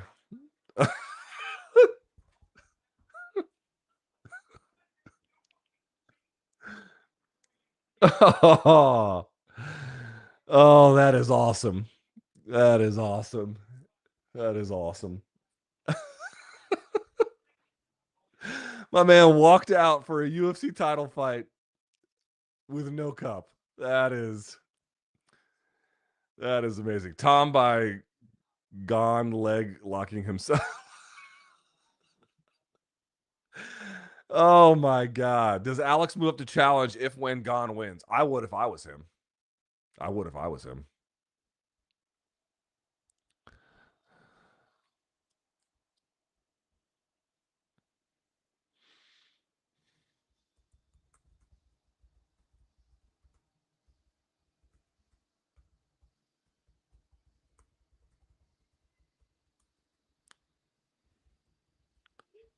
I can't quite hear. Is he walking out, Tom, to Oasis? God, I cannot get over Gone just walking out. Where's my cup? Oh my god.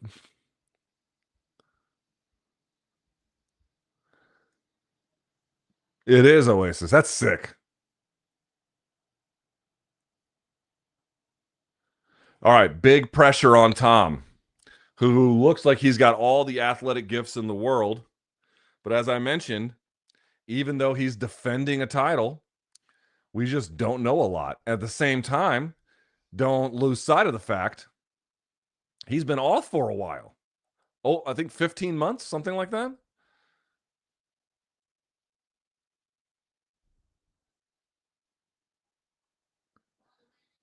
All right, switching up the music here. He looks calm.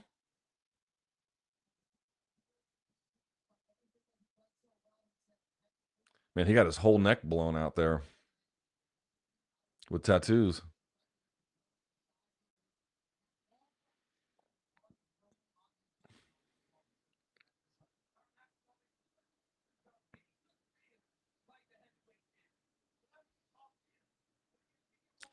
All right, dapping up his corner. There's his dad. Wants a little water. So here's the question. Does this one get out of the first round? I don't know.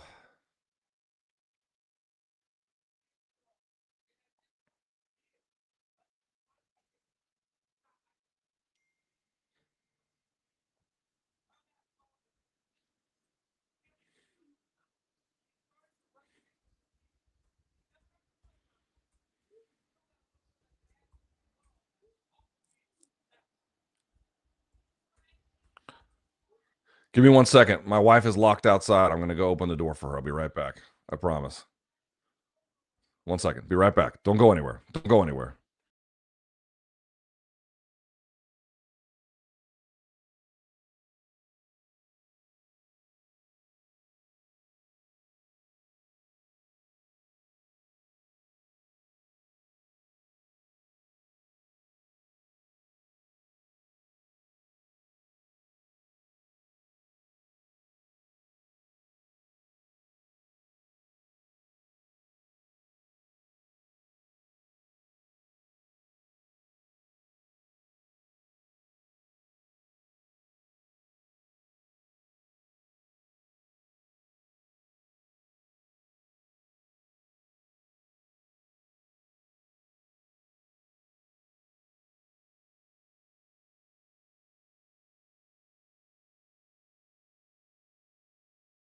Okay, we're back. Sorry about that. We're back. All right, tail of the tape 32 for Tom, 35 for Gone. 6'5" versus 6'4", 255 versus 247 for Gane. Gane with a 3-inch reach advantage, 81-78.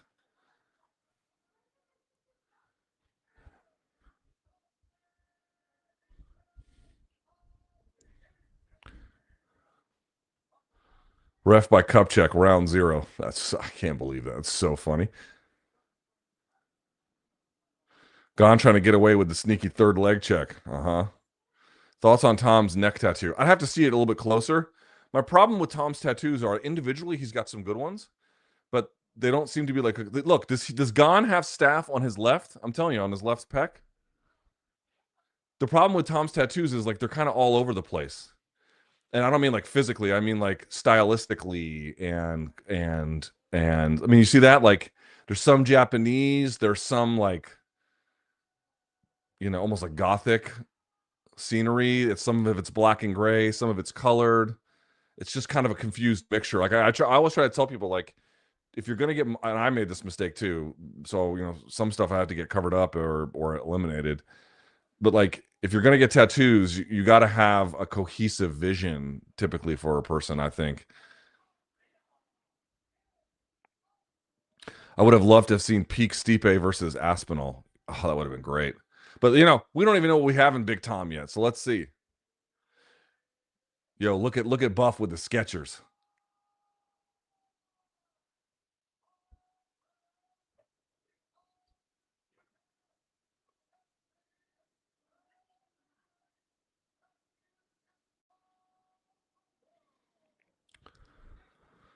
I mean, Gane looks to be in good shape. I can say that.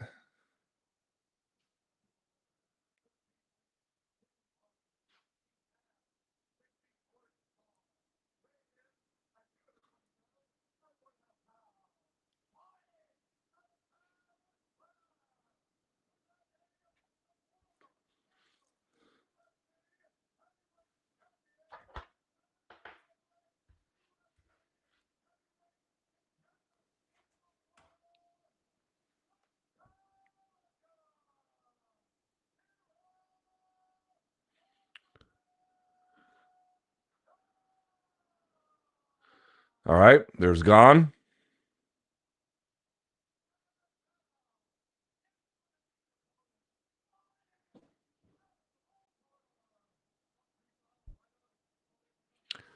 There's Big Tom. Looks like he might be feeling it a little bit. They got him at a minus 350 favorite. That's pretty high.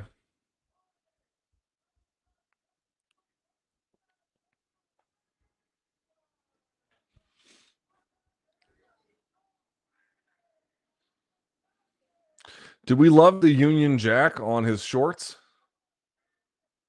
I don't hate it. I don't love it. I don't have a strong feeling about it one way or the other.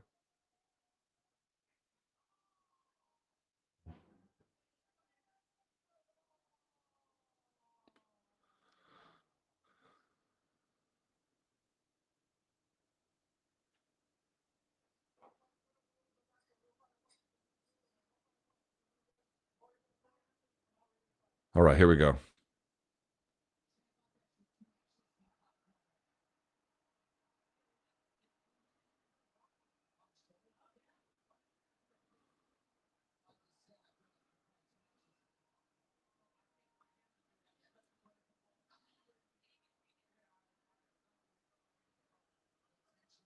Here we go.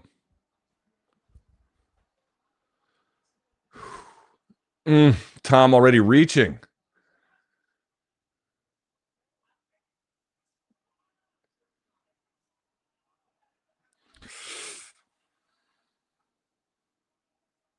I don't know, man.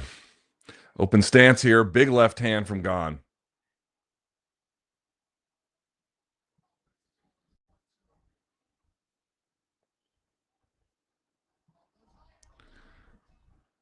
Tom gets through with a left hook.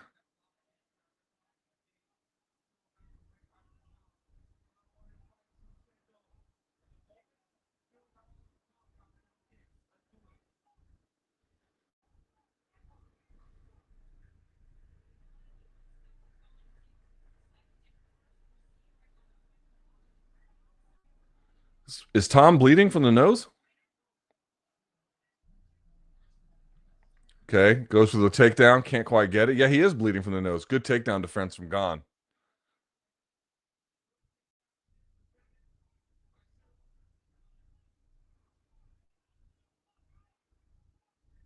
Head kick blocked by Gane.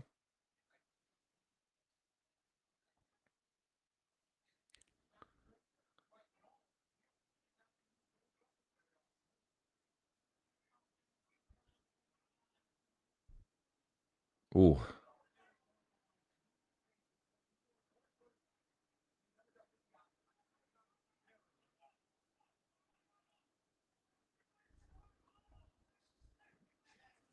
Ooh.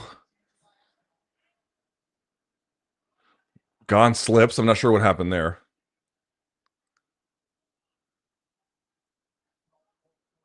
Spinning back kick doesn't really land for Tom.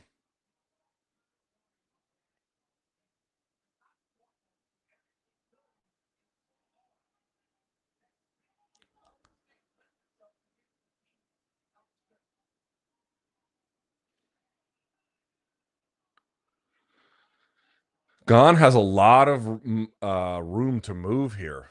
He's not getting cornered in any kind of way or pressured, really. It was a decent left hand that, or excuse me, right hand from Tom that didn't quite land, but it was a good attempt.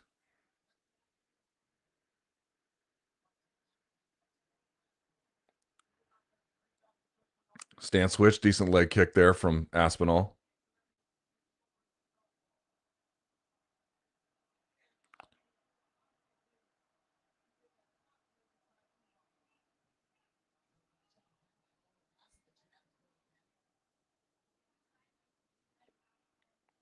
Both kind of trading shots here on the outside.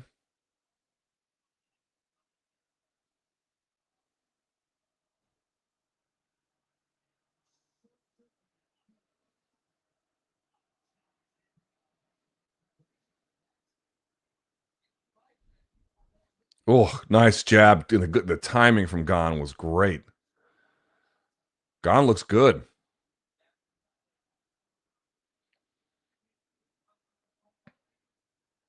Dude, what the fuck was that, Tom? You're going to get Chin doing some shit. Stop dapping him up.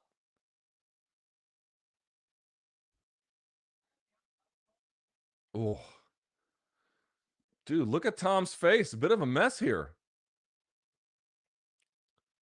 Another jab gets through for Gane. That one wasn't super heavy, but still.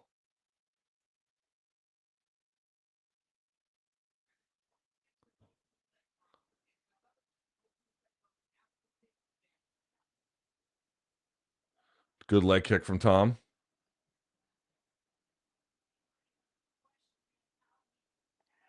Right hand kind of sneaks through. That right hand's a little sneaky. It's fast. It covers a long distance.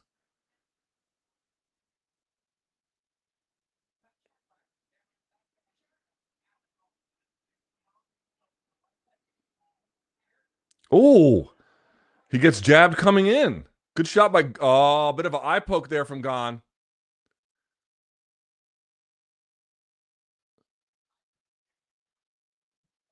Let me pause this.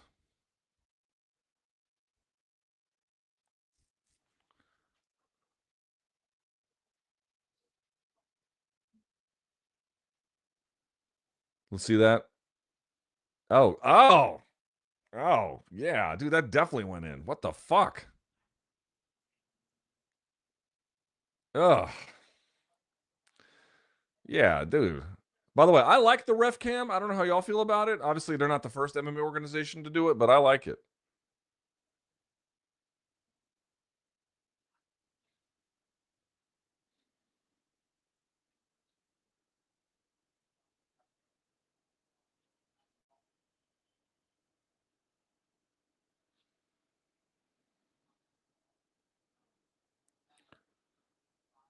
Dude, they're not going to kill this fight, are they? Oh, is he fucking saying I can't see?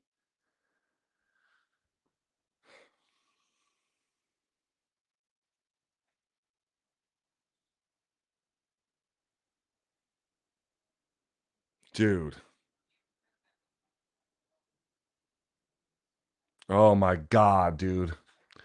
Oh my God. Oh my God, bro.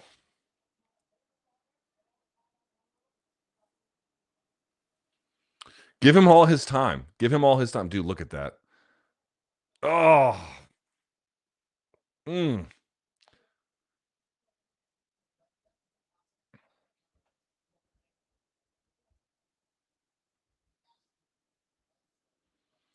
Staff dead center on his chest as well. I think you're talking about Gane. That's an old scar.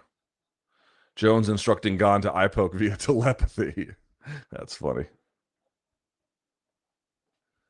Are they going to take a point from Gane?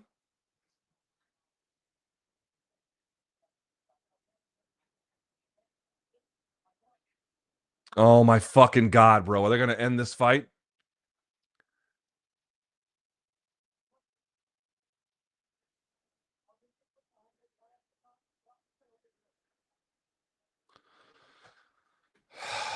This would be a disaster.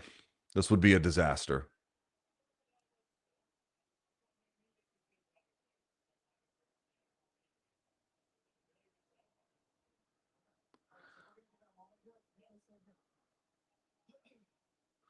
All right. They're going to give him a little bit more time. So what happens here? If it's a they're probably not going to disqualify Gane, but they might oh my God, dude. Oh my God.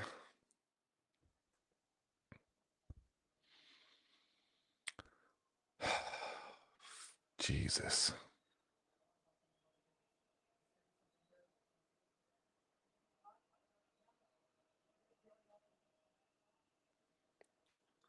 What do we think, chat?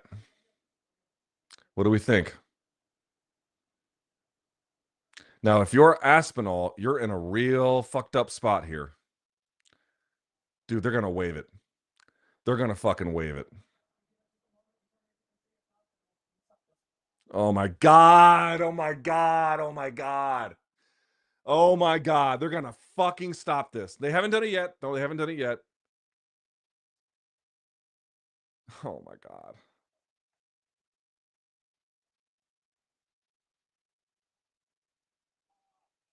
What do we think, chat? If you're Aspinall and you can't see, they're going to wave it.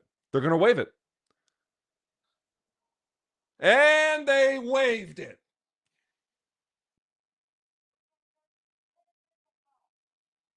No contest, unintentional foul. They fucking waved it. Are you shitting me? That's that, ladies and gentlemen. That's that.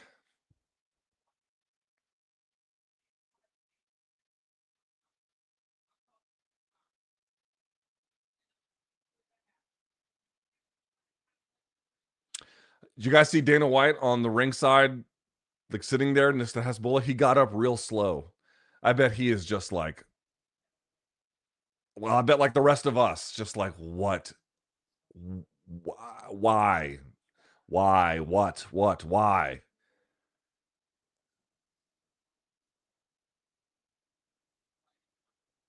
Oh my God, dude. Oh my God. If you're just joining us, the Gane and Aspinall fight is over. And it's over because towards the end of the first round, with about 25 seconds left, Gane poked Aspinall in the eye, and Tom can't see. And so now it's a no contest. And the fight is over. And oh my God. Oh my God. Oh my God. Oh my God. I'm going to have a lot to say about this on the post fight show. We're going to have to talk about this on the post fight show.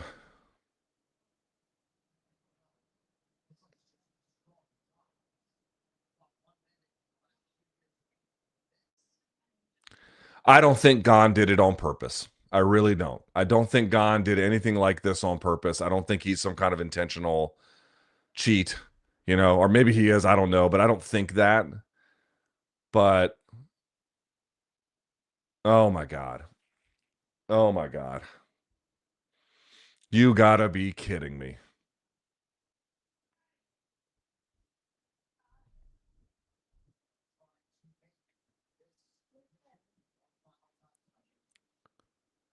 Here we go.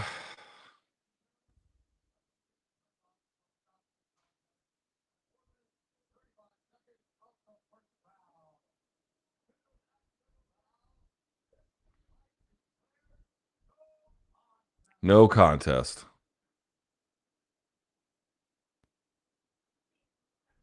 All right, here's Daniel with Big Tom.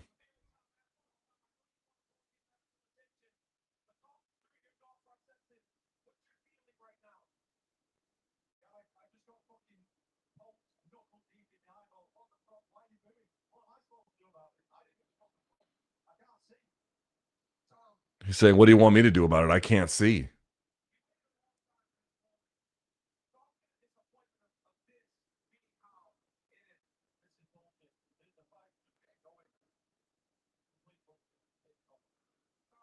Let's see. Oh, let's see the replay.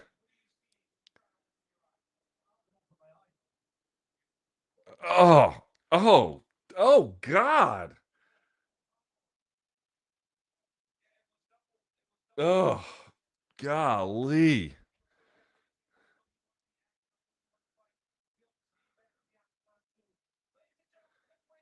Are they going to talk? Are they going to talk to Gane? That's it? Oh, here we go. He's getting booed.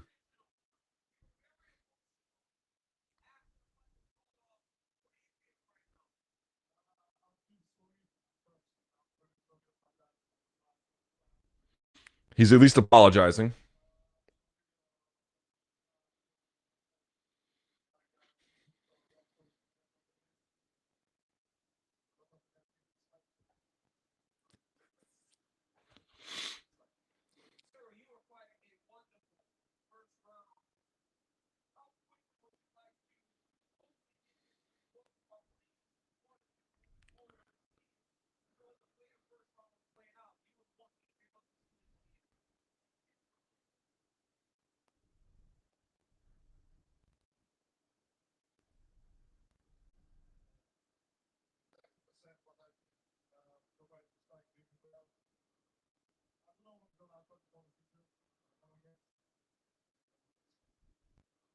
Well, he doesn't say much.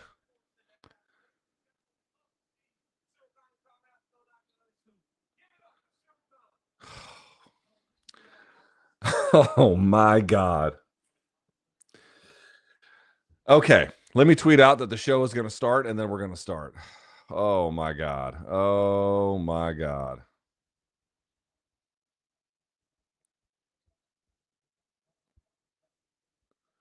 All right, let's do this.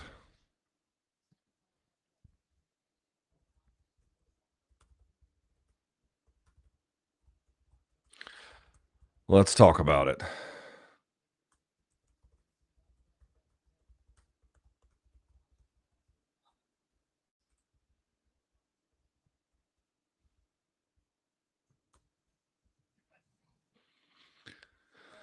Let me kill this. Oh, my God. All right, if anybody hears anything, let me. Oh, here we go. Let me know in the chat. All right, let's get this going. Oh my God, I cannot believe this. I cannot believe this. I cannot believe this. Okay. Okay. All right. We got to do it. We got to do it. We got to do it.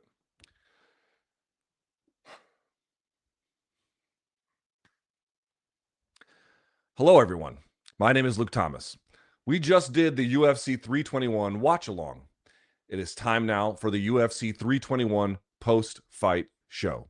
If you've just joined us, thumbs up on the video, hit subscribe if you haven't, and if you want to get a question in for the Q&A period, please be so kind as to support the channel by putting in something, a donation, can be as small as you like, into the super chat, and then we'll get to those questions afterward. Because I'm going to imagine you're going to have a lot of questions. There were some very authoritative wins tonight today, I should say, that lead to, bigger questions about what might be ahead for the winners. There were some questions about some of the more lackluster action. But this main event, I mean, that's a disaster. That's a disaster. All right. Let's talk about it. Without further ado, this is my official UFC 321 post-fight show. Let's ride.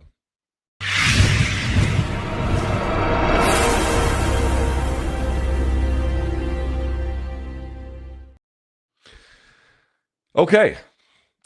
One note here to pay the bills, and then we'll talk about the fights if I can. As a reminder, for folks who have just joined us, all live programming on this YouTube channel is brought to you by our friends at Toiletries. They take good care of me, and they're going to take good care of you. And I'm going to give you 20% off site-wide of everything that they make, whether that is brushes, scrubbers, trimmers, the whole 9 yards. Use my code LT20 for 20% off site-wide, TOOLETRIES.com. All right. Oh my God. Let me just say this. I guess we should have noticed that when Gane walked out to the octagon without his cup, that was probably a bad sign, right? That was probably a bad sign. If you have just joined us, let me get the official reading on this. If you've just joined us, UFC 321 is over. This took place at the Etihad Arena in Abu Dhabi in the United Arab Emirates. Tom Aspinall versus Ciryl Gane. There is no winner because it ends in a no contest, due to accidental double eye poke. They called the fight off at 4:35 of round number 1. Now, we did see a few things in the fight itself that I thought were pretty interesting. I will talk about them, but of course, we can't get to that yet, can we? Because we have to talk about what a fucking disaster this was.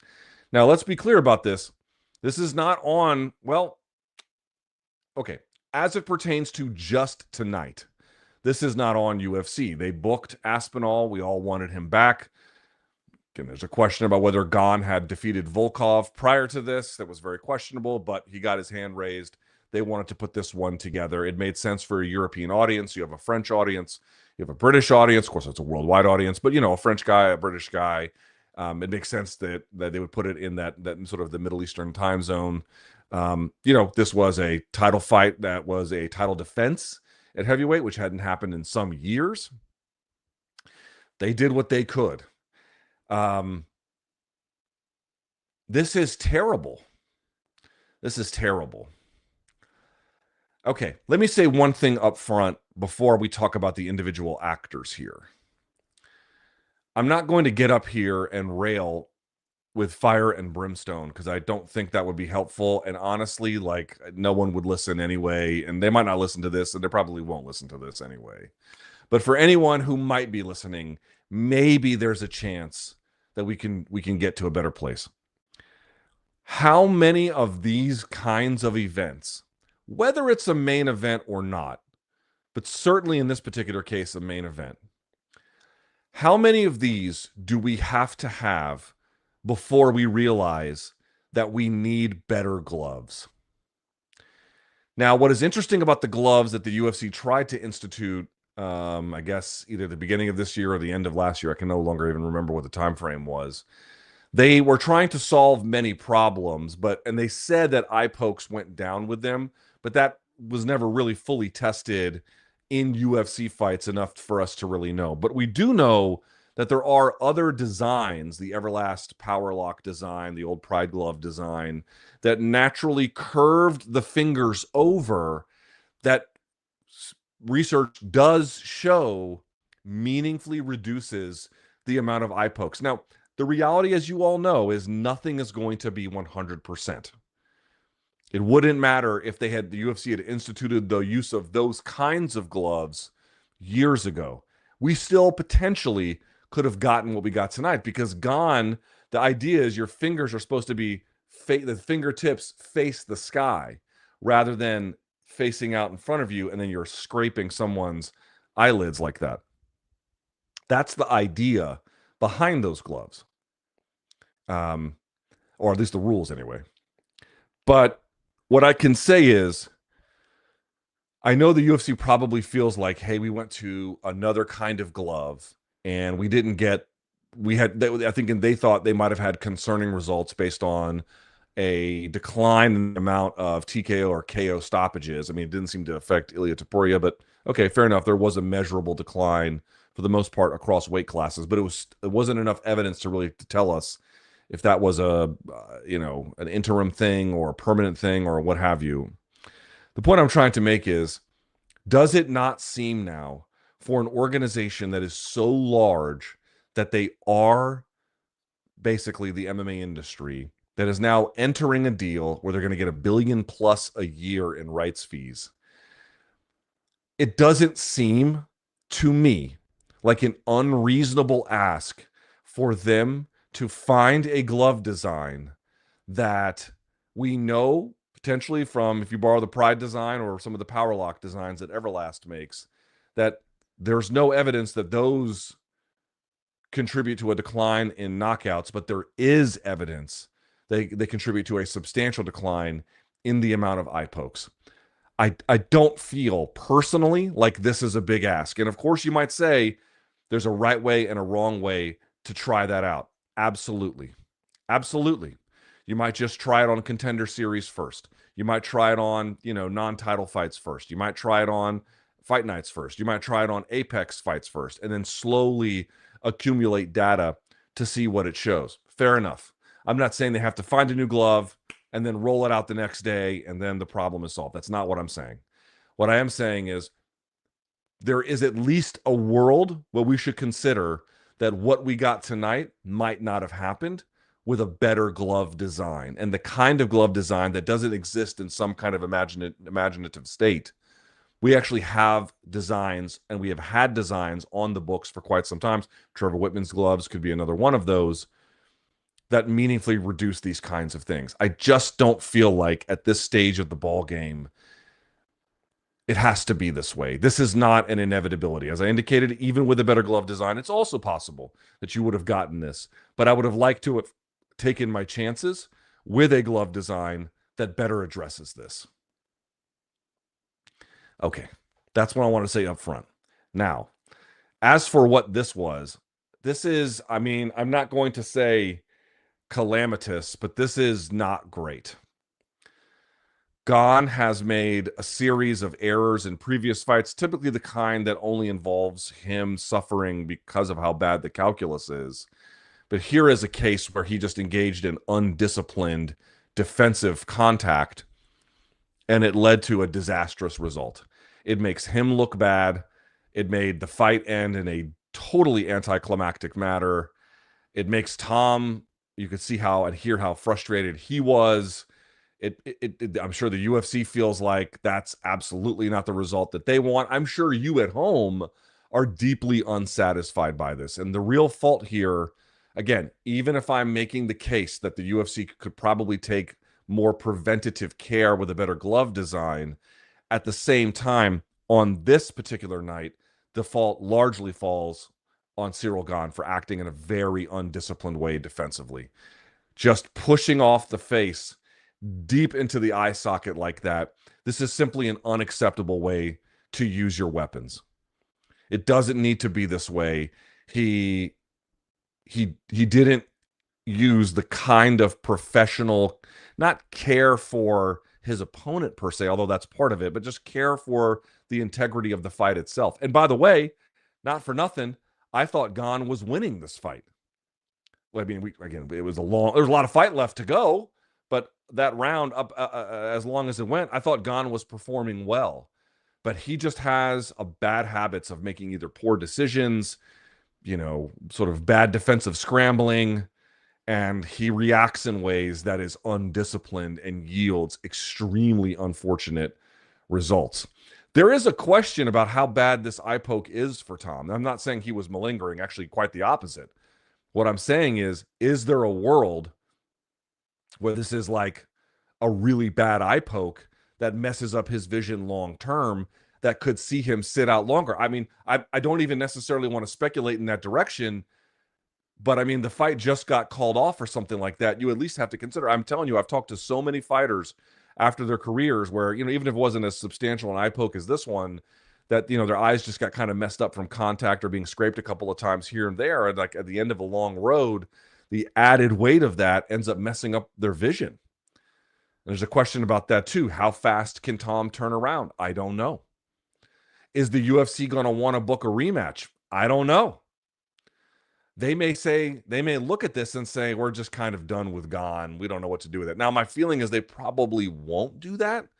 My feeling is, I mean, I haven't heard what Dana has to say. We'll all have to hear what Dana has to say. But my feeling is they might want to run this back. They might want to just, close this chapter out. I don't know. But the fault of tonight, in large part, not exclusively, but in large part, falls on Ciryl Gane. He just donks it up so routinely. It just becomes a problem in a variety of different ways. And in this particular context, raking the eyeballs of the champion who he was trying to take the belt from in a bout where he was performing quite well. I'm not saying it's unforgivable, but if the UFC didn't go to him again, if they just skipped his turn and had Tom fight, I don't know, whoever might be next for them, or, Volkov or something, would you be surprised? I wouldn't. I'm not necessarily predicting that. I'm just saying, let's wait and see what Dana says. But if he goes in that direction, could you blame him? I don't know that you could. This division needed some clarity. Part of what this fight represented was trying to establish that. As I indicated, there have been title fights. There have been title fights not for the interim title and just for the main title.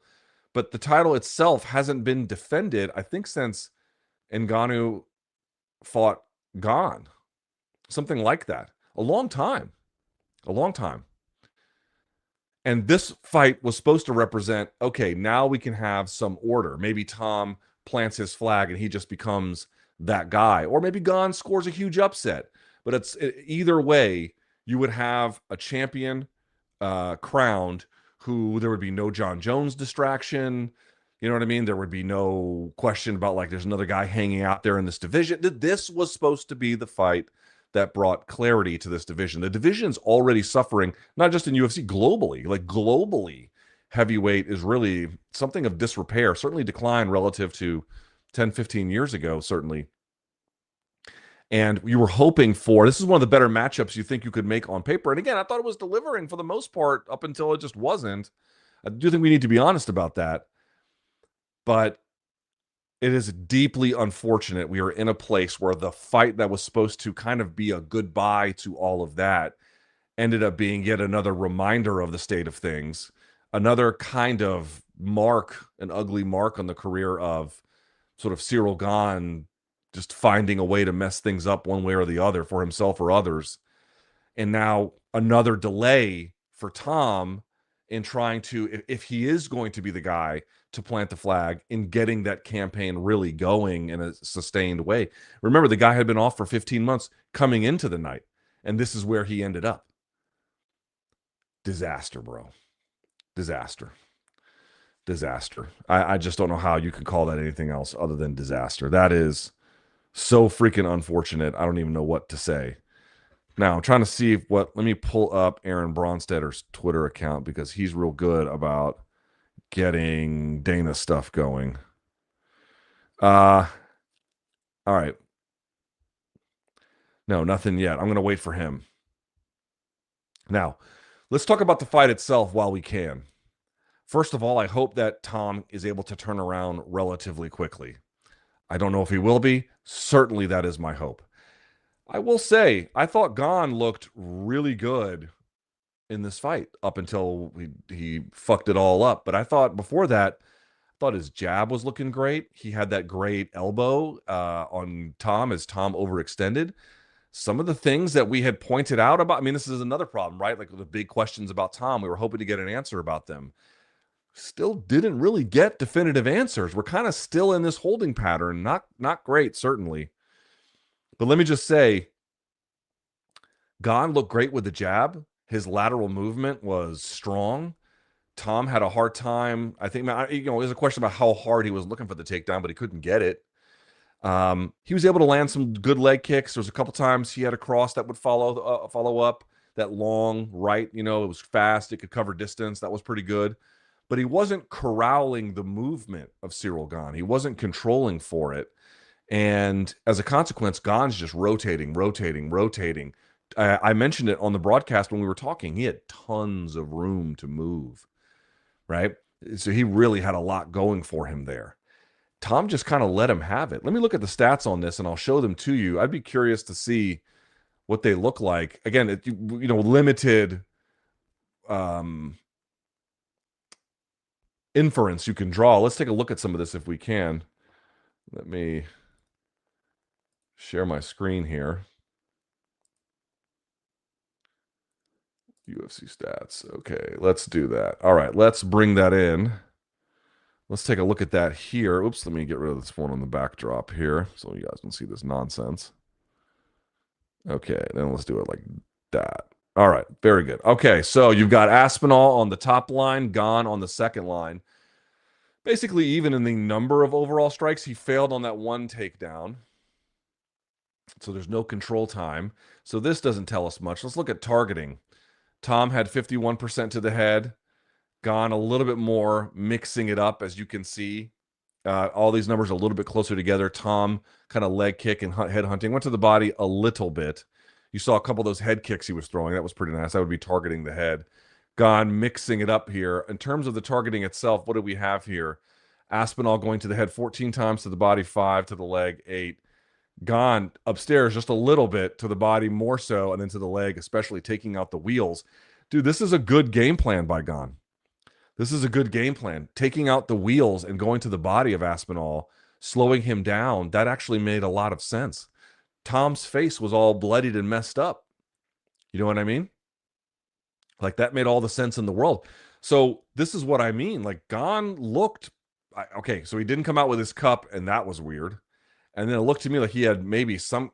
I'm baselessly, or somewhat baselessly speculating that Gane might have had some kind of staff there. I don't know that to be sure, but whatever. But whether he did or he didn't, he was performing pretty ably up on that. The tape on this, up until the fight got stopped, was that I had Gane winning the round for sure. Now, again, there's tons of fight left. Tom had been to the second round in previous times, never to the third. It's hard to say exactly what would have happened. I thought Tom was rushing some of his offense. He got clipped coming in a couple times as a result. He got his nose bloodied as a result. These are not the end of the world, but they were kind of interesting to me. Maybe he had a little bit of jitters. Maybe that's just the way he fights no matter what. I mean, we kind of fights that way no matter what, but maybe in this fight it was a little bit heightened due to the stakes and the time off and everything. But some of the early tape in this fight, to what extent it would have mattered in the end, I don't know, did not look great for Tom. And this is the problem with Gane. Gane is such a donk that he's in this fight and he's actually winning for the first round. Not a blowout by any stretch, but he's winning, and then rakes his eyeballs, the opponent's eyeballs, so bad that they have to call the fight off and they may not even rebook it. Damn, bro. The Gane experience is just hard to get behind. He just finds ways to throw a wrench into his own plans one way or the other. And look at the result. Golly, bro. Golly. Frustrating. So I don't want to draw too big of a conclusion here. We don't have enough to do that. But one of the conclusions you might be able to draw here is that, were we on the way to seeing Tom Aspinall lose after getting outstruck by a guy who could stop his takedowns, beat him to the punch, stay light on his feet, and circle? That's how it looked early. That is how it looked early. But that's not enough to draw enough of a conclusion long term. I mean, dude, what would you... I mean, this is a question for you guys. What would you rather see? Would you rather see Aspinall Gane 2? Would you rather see Aspinall Volkov 2? They just don't have a lot of great options. Would you like to see Aspinall versus, I don't know, whoever? I don't know. I don't know who else you would have picked. I don't know how to answer. I can't answer that for you. You can only answer it for yourselves. But dude, this is so disappointing. this is so disappointing. This is crazy disappointing. It's just a reflection, unfortunately, of kind of the state of things. You had a champ with a long layoff who needed to get right against a guy who's got a lot of ability, but tends to make a lot of unforced errors. And in a division that really needed to be lifted, again, not just even UFC, like everywhere heavyweight is a problem. And in the end, it was just a reminder of everything that we've had. It wasn't a palate cleanser in the way that it needed to be. And so you're left with nothing. You're left with nothing as a consequence. Let's see if we have any update from Aaron. I'd be curious to see if we got one here. No, nothing yet. Yay. And it's unfortunate too, man. Oh my God, look at this eye poke. I don't know if I can show it to you. Yeah, here we go. Let me find it here. Look at this eye poke. I got a picture for you. I'll pull this over here. Let me show this to you. Bro, look at that. I mean, what are we doing? What are we doing here? Bro. That's just bananas. I mean, it almost looks like this one is worse, but maybe the fact that he got hit here and he got scraped in that one made it. I'm not sure. I'm not sure what happened there. I mean, people are saying that this one is the one that got contact, and this was the one saying he couldn't see. Are people trying to say that Aspinall malingered? Okay, all right. Let's state this out loud. There might be people saying because the fight did not look good for Aspinall early, and he got raked in the eyeball, he's actually malingering to get out of a fight in order to avoid a bad consequence. That's an interesting conspiracy. I don't know how true that is, but that's an interesting one. I wouldn't bet on it. I would bet that if Aspinall can't see, he's telling the truth, but I don't know the answer to that.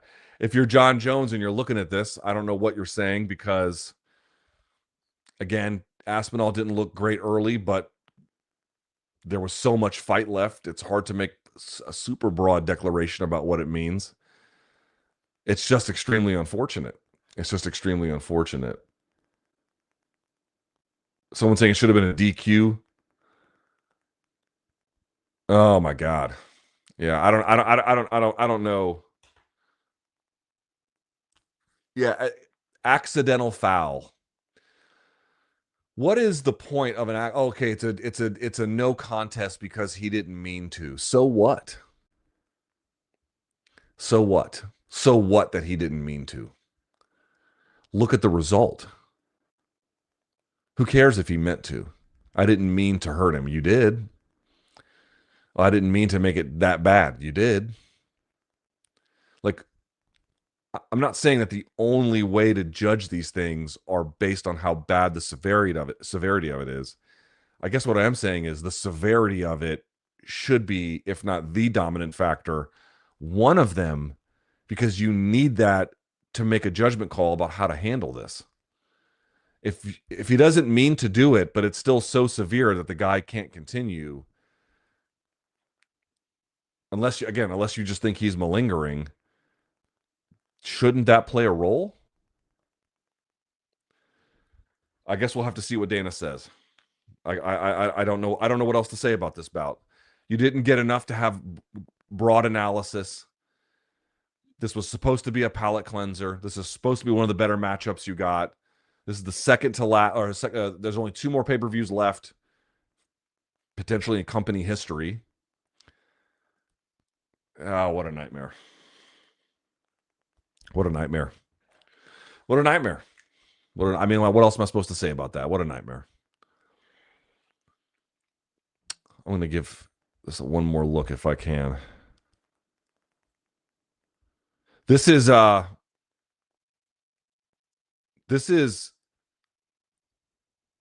on one second.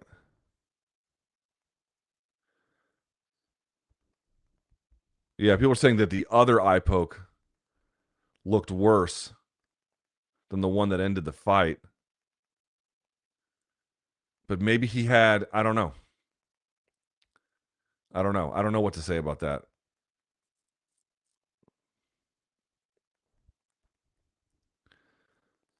Oh, no, that other one's pretty bad. No, they're both pretty bad. They're both pretty bad. All right. I'm not sure what else to say about that fight. I really don't. I don't know what. I don't know what. I don't know what. I don't know. If you have a question about it, obviously put that in the super chat and we'll talk about it later. But I just don't know what can even be said about something like that tonight. That is just, yeah. All right. Let's talk about the other fights on this card if we can. We'll come back to it. Once we hear from Dana about what he's going to do and what he wants to do. All right, here we go. Aspinall versus Gane is the second championship fight in UFC history to become a no contest. Oh, the other one's going to be Belfort versus Couture, right? And the first to end as a no contest at the event. The other title fight, no contest. Oh, no, it's Jones versus Cormier, won, which became a no contest sometime later due to a failed drug test by Jones. That's funny. So we entered new territory here in terms of disappointment for main events, frankly, in UFC history.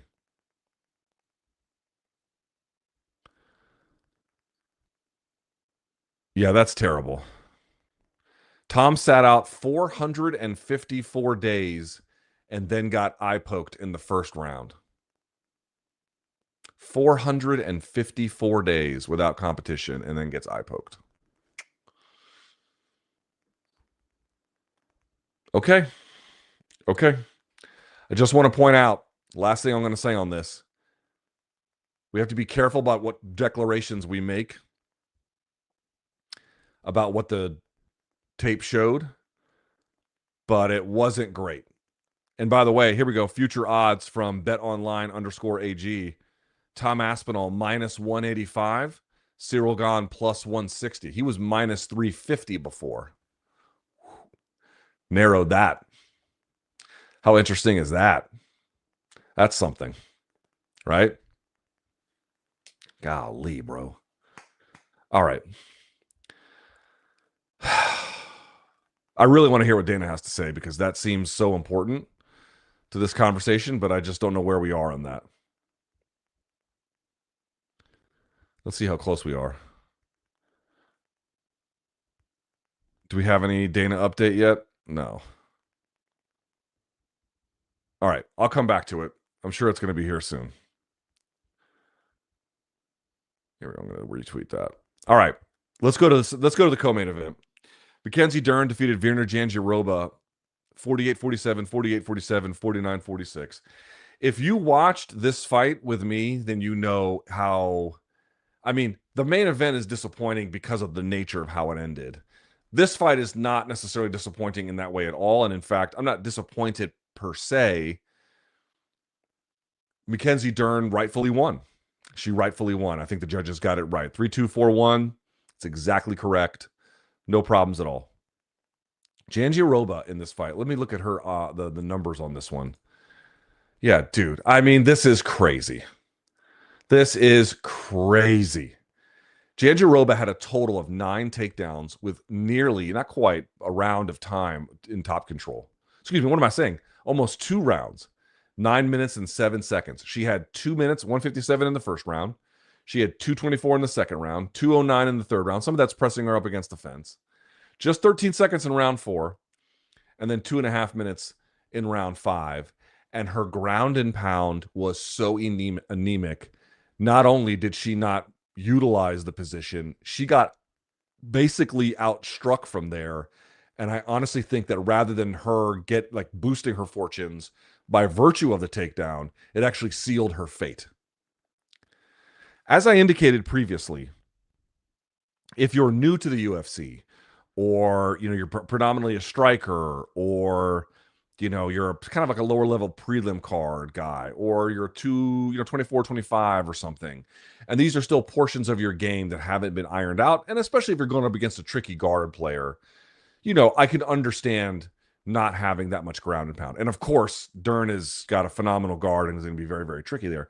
But as you saw, Jandiroba has very good jiu-jitsu as well. She was not overwhelmed in that department whatsoever. Even with that one throw that Dern got, she was able to immediately reverse it and roll through to take top position. She was honestly the better wrestler of the two.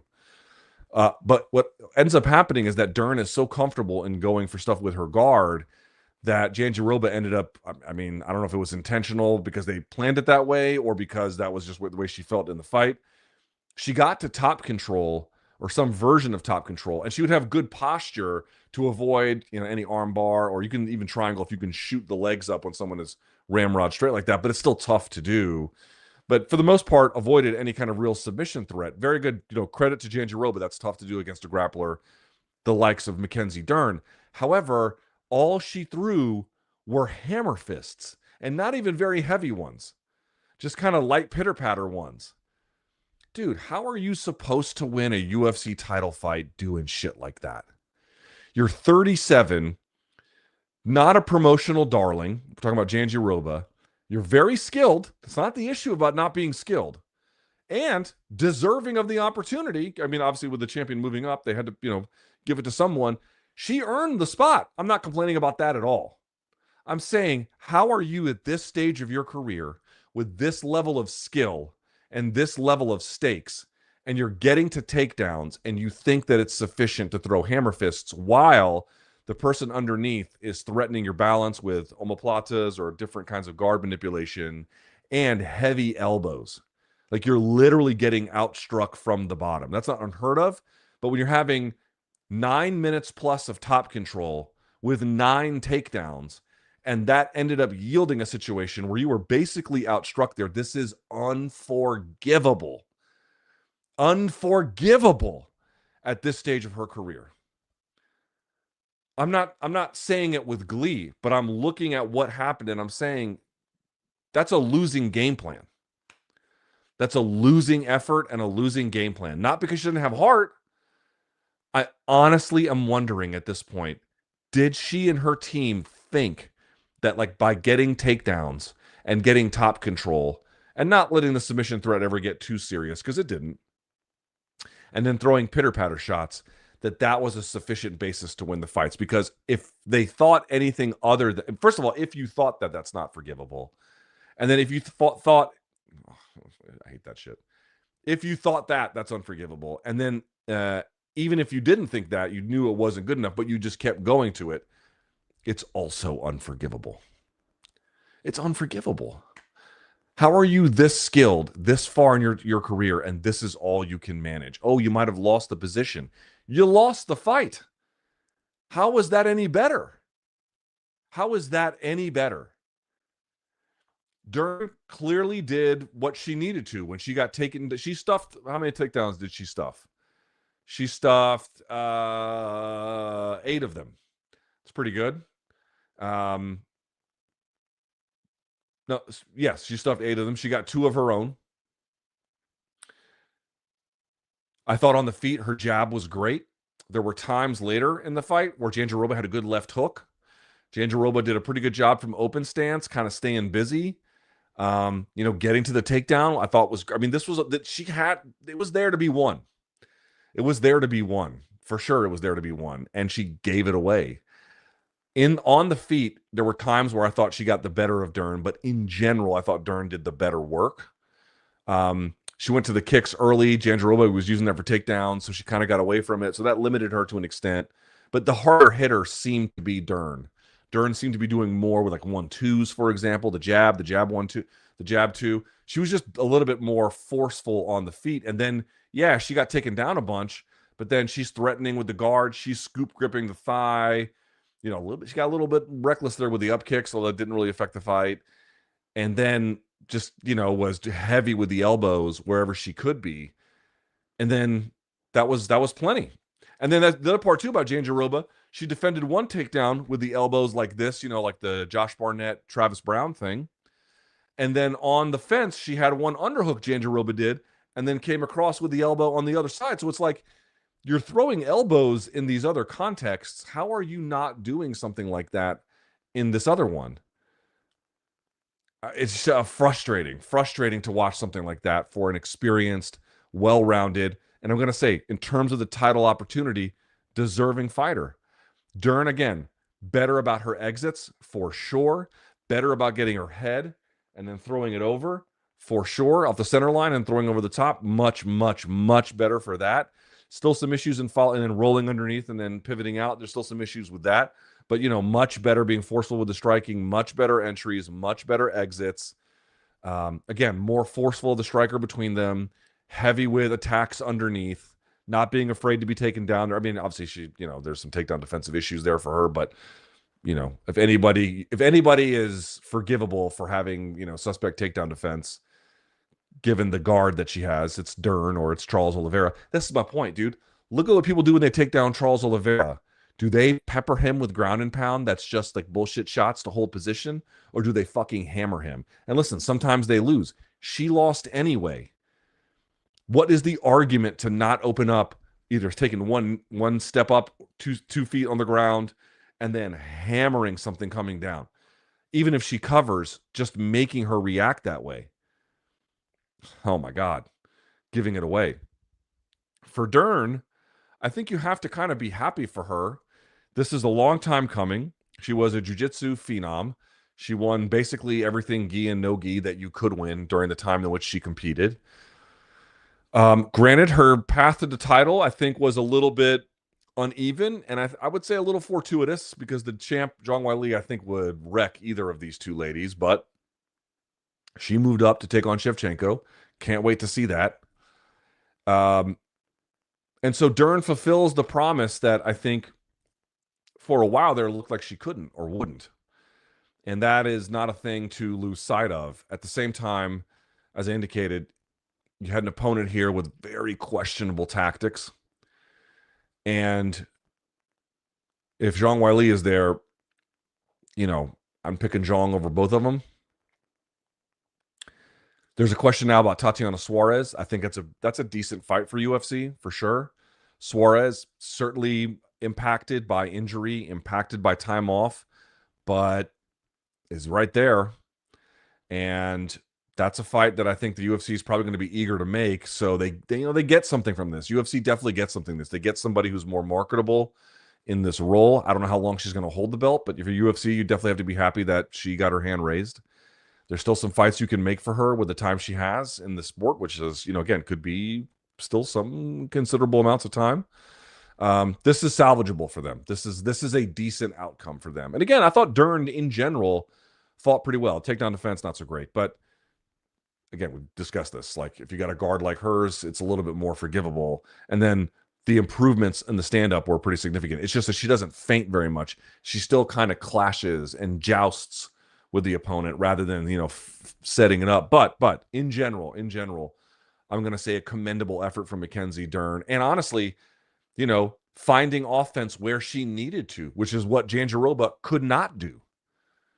Dern was like, oh, I'm going to be pressed up against the fence. But by the way, some of the takedown defense and then getting off the fence, much better this time for Mackenzie Dern. Like, that was a big improvement. She got taken down for the most part, not up against the fence. She got taken down in open space. And that's where she tends to overrun position. That's where she tends to lose the spot. And that's where Jandiroba is obviously able to have some success. So, yeah, an interesting moment. All right, let me see here. Okay. Here's Dana. We got some Dana updates. You want to hear some Dana updates? This comes to us from Aaron Bronstetter. White thought it was a great showing for Gane, but obviously a terrible ending. Thought the fight was headed for being a good fight based on what he saw. They plan on rebooking the fight. Okay. They're going to rebook the fight, everybody. So there you go. White says that Aspinall is on his way to the hospital to get his eye checked out. All right. White says that no matter what the UFC tries to do with the gloves, that eye pokes are going to happen. Oh my God, bro. That's true. That's technically true, right? There's no glove design short of having fucking boxing glove, and even then the thumb can still get in there. There's no glove design that's going to eliminate it. The question is not about whether glove design can fully eliminate eye pokes. The question is there known glove design that the current evidence shows meaningfully lowers the amount of eye pokes? I would argue that there is. And again, if the UFC wants to use it on a trial basis, cool. Let's make sure we've got something that we can all say the data clearly supports a change or doesn't. Hey, you know what? It turns out that it doesn't meaningfully reduce eye pokes when we tested it and blah, blah, blah. Fine. Okay. Then we are where we are.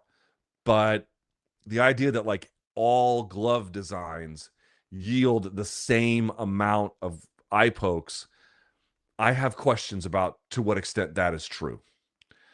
White says that everyone in the UFC expected Bautista to do well against Umar and that he didn't get dominated. That's true. We'll talk about that fight in a minute.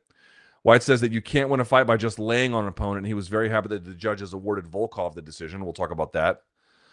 White says good things about Mirzakhanov. White says that they'll talk about the possibility of booking Hamdi versus Walter Walker on Tuesday.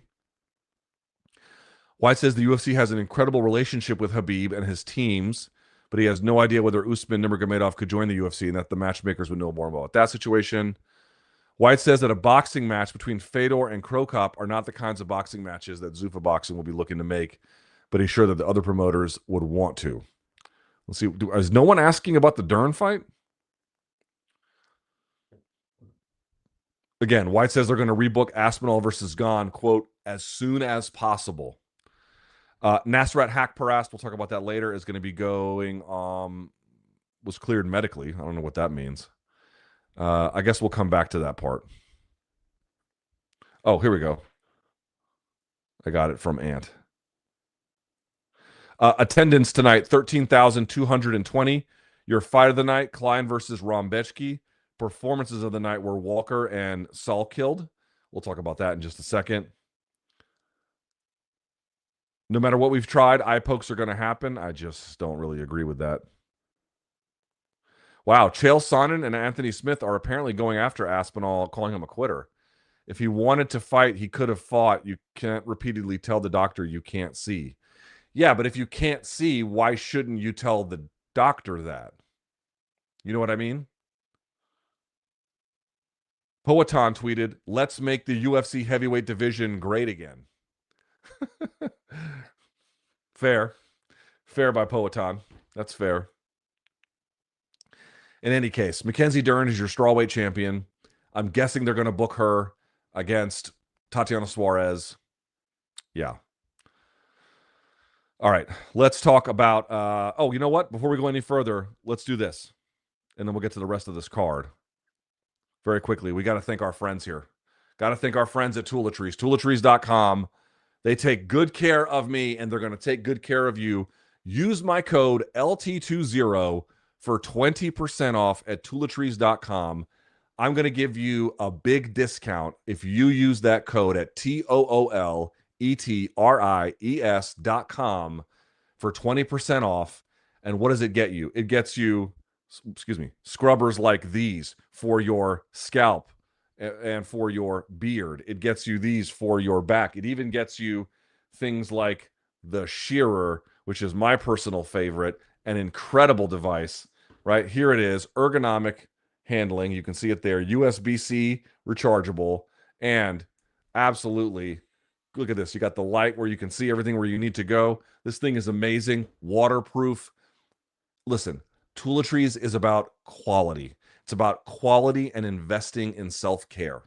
That's what this is about. TOOLETRIES.com. Site-wide, it's going to give you a discount on literally everything. Put some effort into the grooming situation, or if you got a friend that needs something, this is a great gift to buy them, and I'm going to give you a discount. They take great care of me. They're going to take great care of you as well. So use that discount, LT20, at TOOLETRIES.com for 20% off now at Toiletries. It's quality stuff that works. It's going to last. It is absolutely has my highest recommendation. I use it every single day. You'll do the same. All right.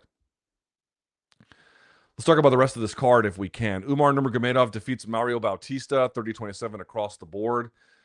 Again, Umar's got a pretty similar game to Usman. He has fast, twitchy kind of kicking at range.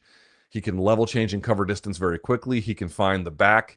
Here he was able to get takedowns. He was able to go side control on him. Bautista, because his legs are unoccupied, he can plant and then turn as a consequence. He would turtle. Nurmagomedov would get to the back, and that was basically the fight for 3 rounds. I mean, it was obviously much more to that. Bautista, very skilled, good scrambler, good wrestler. He just went up against a guy who can chain everything together beautifully like that, and is kind of just a level above him. I've said this before, dude. Bautista's a good ass fighter, man. People are, again, if you want to say he stunk up the joint in the Aldo fight, fine, whatever. You could say whatever you want. But does he have skills? Is he well trained? Is he a good athlete? 100%. And that's why Umar, I thought, was a step ahead of him the entire time. And by the way, got rocked in that a little bit in that, it was at the first or second round, but in general was just, kind of covering everything he needed to do. Umar, I thought, was a little bit reserved, but he's got the same situation with Usman. The transitioning, the chaining of the takedowns together. Dude, he's so fucking good at that, but he's got no pop whatsoever. Honestly, I don't know if I'm going to pick. I mean, I kind of thought he'd be the guy to beat Merab, and I guess we'll see how that goes. But dude, if you can't hurt your opponent and you're just relying on either submitting them or physically controlling them, I don't know if that's enough to beat Merab. Merab is going to get beat either by Father Time and or by somebody who hurts him. You have to physically hurt him, because just trying to out-labor him and out-transition him, that shit doesn't work, bro. It works on just about everybody else. I don't know if it works on Merab. That's tough. That's tough. So a nice win by Umar. Let me look at some of the numbers here if there's anything of significance that's worth taking a look at. Yeah, I mean, 1 knockdown for Bautista, that's pretty nice. He only had 33 total strikes, 20 were significant, just 32. Kind of anemic from both in the striking department. 11 of 14 takedowns for Nurmagomedov. Holy shit. And then 10 minutes of control time. Dude, 10 minutes of control time in a 15-minute fight is a death sentence. It's a death sentence. You can't win that way. Absolutely cannot be done. Cannot be done. Cannot be done. Yeah. Alexander Volkov defeats Jailton Almeida. 28-29, 29-28, 29-28. This one's close. If you had it for Almeida, I don't mind. I don't think that's the right call. I think the right call is Volkov. Volkov got the reversal on top and had some good ground and pound. He was taken down in the other rounds, but he got stood up. Almeida did twice, because he would get takedowns and do fuck all with them. I don't know how many times fighters need to see somebody get the takedown without any kind of subsequent damaging ground and pound and then lose a decision. You had 2 of it basically tonight. This one and then the Jandiroba Dern fight. They seem to not. Some get the memo. Some don't seem to get the memo. Almeida has great wrestling and great control, but he's got no damage. Nothing. It's wild. So he ended up losing. Let me look at the numbers on that one. That one looks kind of interesting to me. Yeah, dude, look at these numbers. Let's see if I can show them to you here. Volkov, nothing on the leg, which you would imagine. All of the stuff he targeted was to the head and to the body, mostly the head. Same kind of thing for Almeida. That's not interesting. Dude, look at this. Almeida, 0 significant fucking strikes in round 1. 4 in round 2. 5. He didn't even have double digits significant strikes in 15 minutes. Okay, now I said 10 minutes in a 15-minute fight is typically a death sentence, but somehow Jailton Almeida found a way to reverse that. Dog, if you have 10 minutes of control time, and granted, sometimes that's just pressing him into the fence, but in this case, if you have 10 minutes of basically top control time in a 15-minute fight and you lose, you deserved it. You deserved it. Look at these fucking numbers. Volkov, 15. Now, he had anemic numbers in round 2. Fine.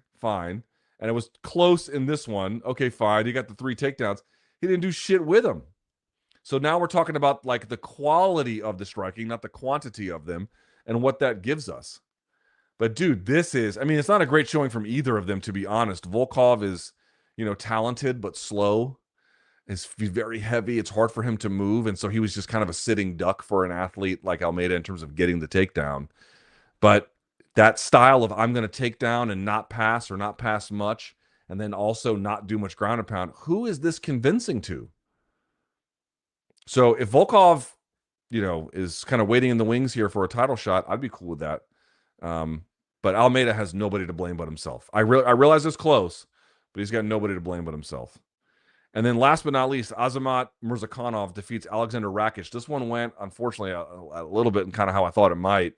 He wins at 3:11 of round number 1. We had said before, Rakic is a big athlete and, is very, very skilled, but has been off for a while, changed teams, and he's a little stiff with his defense. And Murzakanov is a guy who just has real quick reactions, fast feet, fast hands, combination, in and out.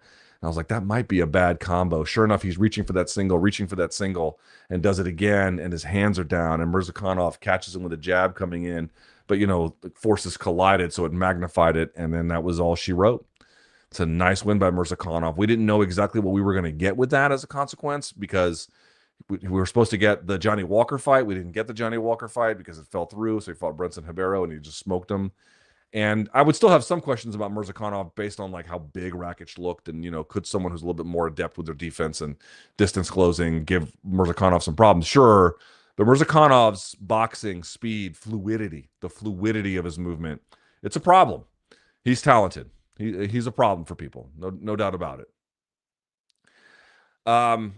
Very quickly from this prelim card, Quillen Salkild head kicked Nasrat Haqparast at 2:30 of round number 1. It was so devastating. It's one of the worst or best, depending on your opinion, KOs, head kick KOs in particular, I've seen in years. I mean, absolutely perfect. He was, by the way, occupying linear. Then it comes up the side. But more than that, he'd been going with the teeps and then I think leg kicks or middle kicks. And then he went high. So he did both. He faked low, then went high, or changed up what he was targeting, but then also put the jab in his face. And you can actually watch his hand. One of the, he just kind of flicks just to get Haqparast here, and then the attack comes around the side. That was super fucking slick. Also, Ludovic Klein gets his ankle shattered and beats Mateusz Rąbecki, who looked very good up until that point. Walter Walker gets a nice heel hook over Louis Sutherland, 4 in a row for this guy. It's unbelievable. Nathaniel Wood and Jose Miguel Delgado had an amazing fight. I thought Delgado might have deserved the nod, but I recognize it's close. Not a robbery. Could have gone either way. No problems there. Hamdi El Wahab beat the shit out of Chris Barnett. Mitch Raposo gets a nice win over Azat Maxim, and then Mizuki Inoue, after a long layoff, comes back and beats Jacqueline Amorim. Again, we'll see if there's Dana White saying anything else of significance. Let me check here, and then we'll get to your questions. No, it seems like that's about it. All right. If you got questions for us, let's get to them now. Let's see what you have to say.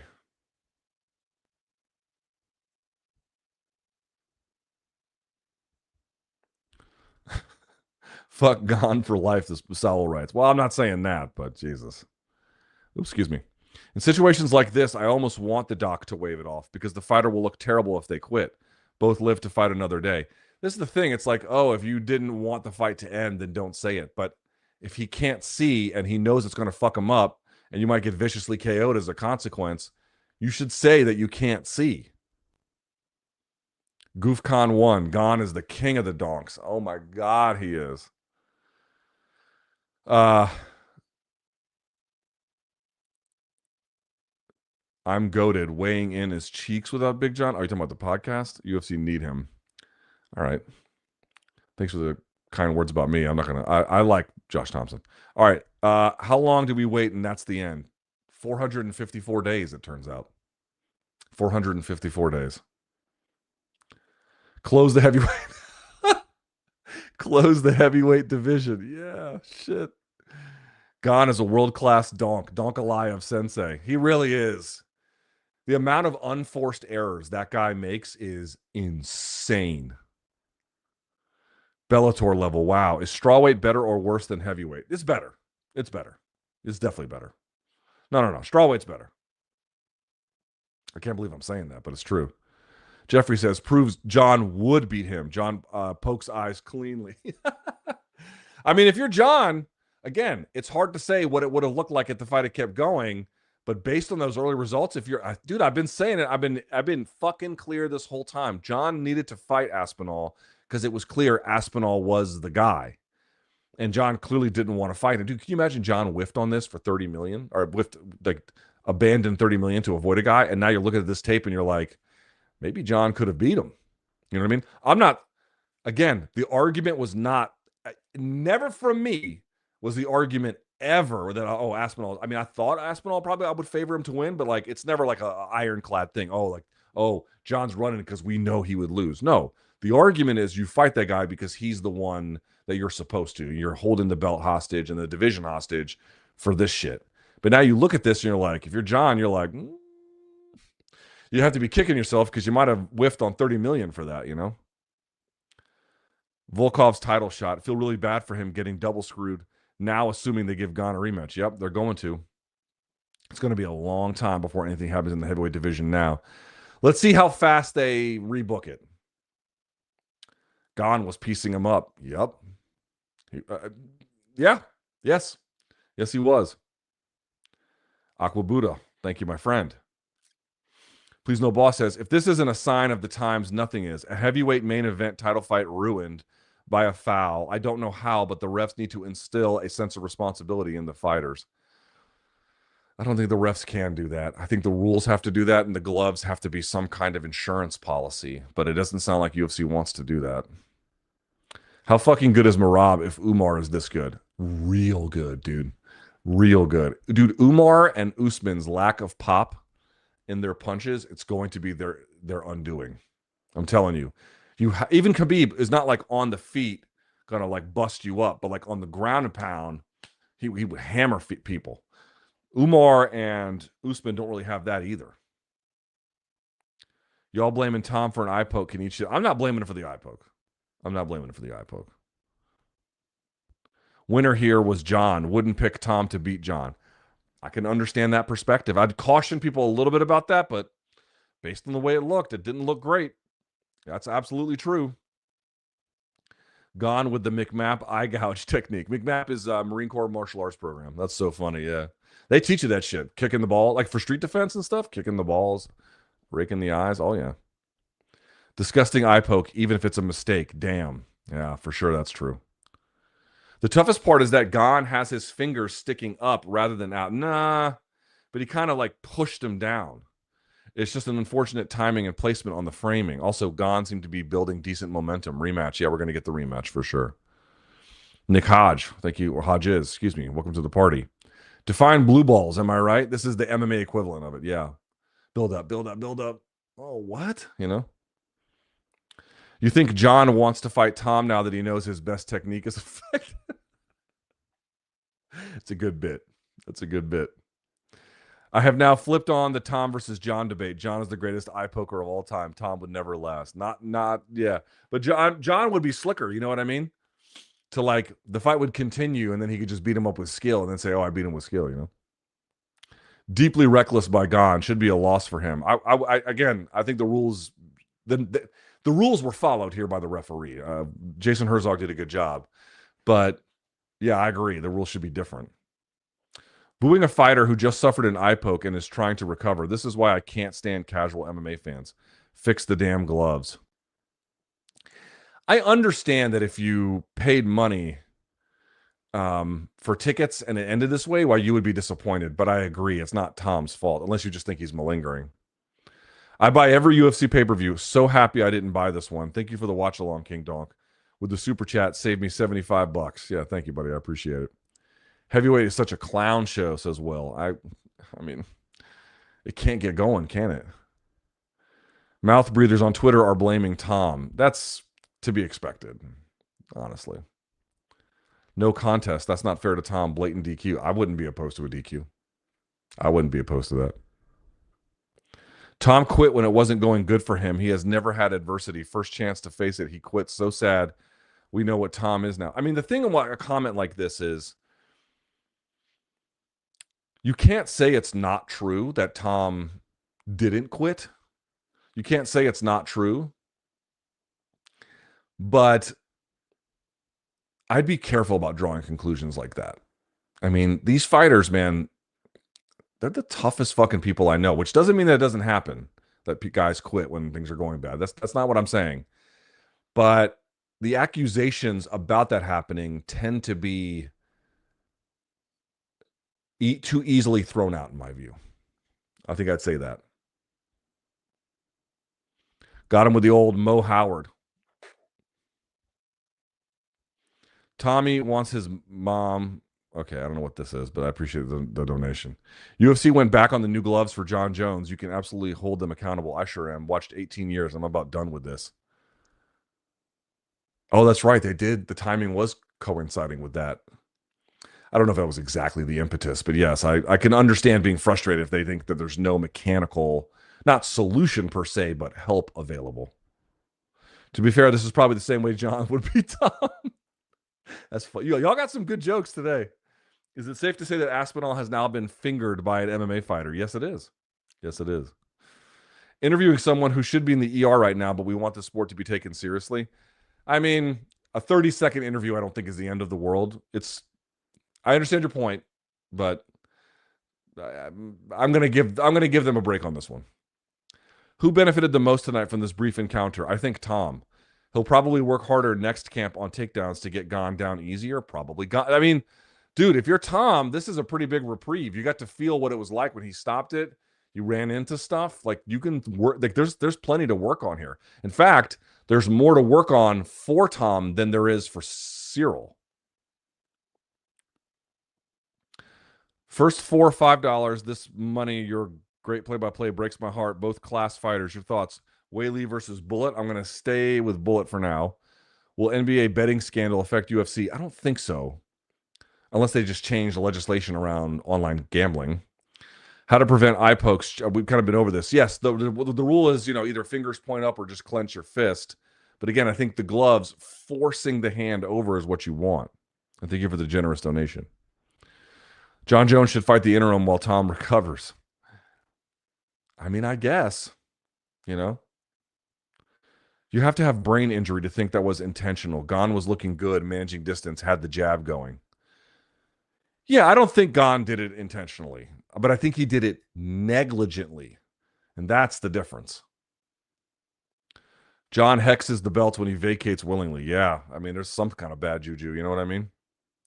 Does this mean we get John versus Alex for the vacant? No. Or at worst, interim? No. They won't do an interim for this. Unless Tom Aspinall is out for a while, there is no interim belt. Does the UFC try to convince Tom to take as much time as possible? They said they want to rebook it as soon as possible. I bet you it'll be the opposite, actually.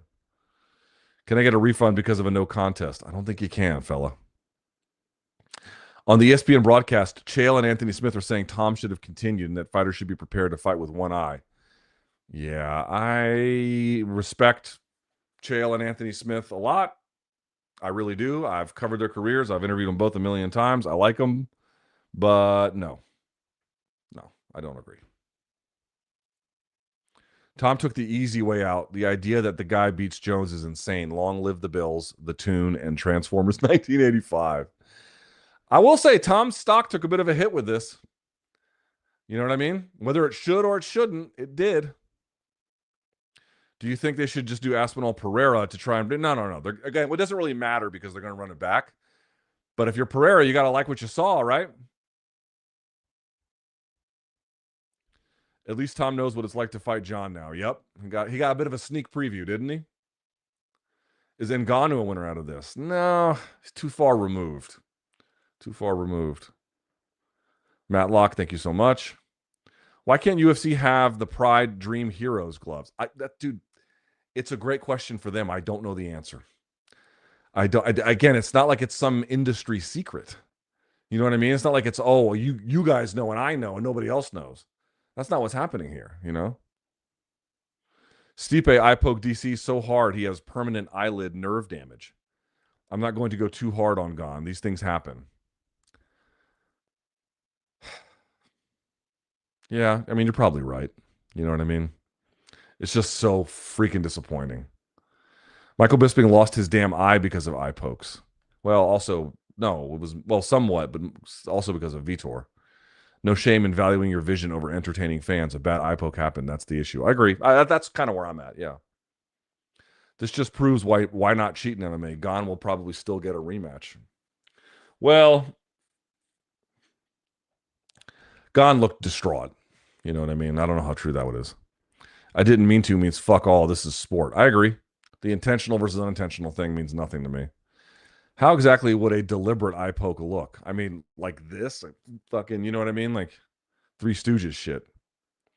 People not taking eye pokes seriously and saying Tom quit have obviously never had an eye issue in their life. It's so debilitating. It is bad. I once had a blade of grass stuck in my eye. That was terrible. Most likely scenario, Tom won't be able to fight in the next 4 to 5 months. Dana will throw an interim title fight, Poatan and Gane, promising Alex a White House fight as a bonus. Gane loses and gets fired. I don't know if I call this most likely, but I wouldn't rule it out. Gane reminds me of a heavyweight version of me, donking it up. How about that Walter? I didn't see it. I didn't see the KO. True or false? Gane surprisingly beats Aspinall in the rematch. Maybe. Dern beats Suarez. I'll say true. Both Ronda and Conor return for UFC White House. I'll say true. Rematch narrative. Wait, Gane could actually win. Yeah, well, now you know he can do well. Can he win is still something of a debate. Can he do well? Could he win rounds against Tom? Yep. Gane's success in the stand-up shouldn't have been a surprise for so many. We talked about it on this broadcast beforehand. It wasn't going to be a surprise. Chat is full of donks. In legend, a single kick caused Bisping to lose his eye. Yes, that's right. But in reality, this shit happened because of cumulative damage. Also true. The UFC needs this gonorrhea treated immediately. Some people saying Tom quit would complain, saying Gane only won because of the eye poke. Yeah, it's been ubiquitous. Tom, welcome to the party. What happens first, new gloves or fighters required to wear swimming goggles? You'll have gloves before goggles, I think. Tom looked for a way out, he says. His eyes were closed. We have seen worse eye pokes. You can still get eye damage with a closed eye, just so that's clear. Even if you pretend this was the worst eye poke in history, Tom did far worse against Gane than Jones. Yeah, but Gane throwing through much more undisciplined strikes. I mean, it's not the same Gane. Dude, look at the punch that Gane threw against John and got taken down off. It's the worst fucking punch selection imaginable. I know the fight was super short, but that first roundhouse kick that Tom always opened with looked very slow compared to his previous fights. Off night, he may have been rusty from time off. That's another part too. Maybe he comes back and looks a little more fluid the next time, you know? How bad would it have been if Aspinall never regains vision? I wouldn't go there. That seems a little bit alarmist. But yeah, certainly quite bad. All right. I mean, I'm sorry this was so disappointing, y'all. Let me say this. Thank you so much for joining me. I greatly, greatly, greatly appreciate all of you. Means a lot that you spent your time watching the fights with me. So thank you very much. It is extremely appreciated. If you'd be so kind to give a thumbs up or subscribe if you haven't already, send this to somebody who hasn't done that.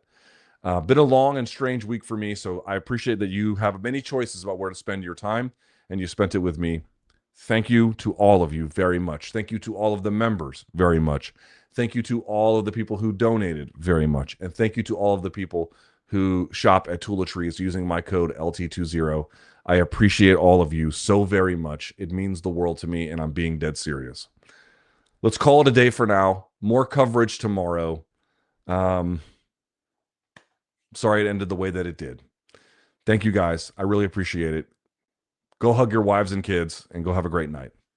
I'm out of here. Bye.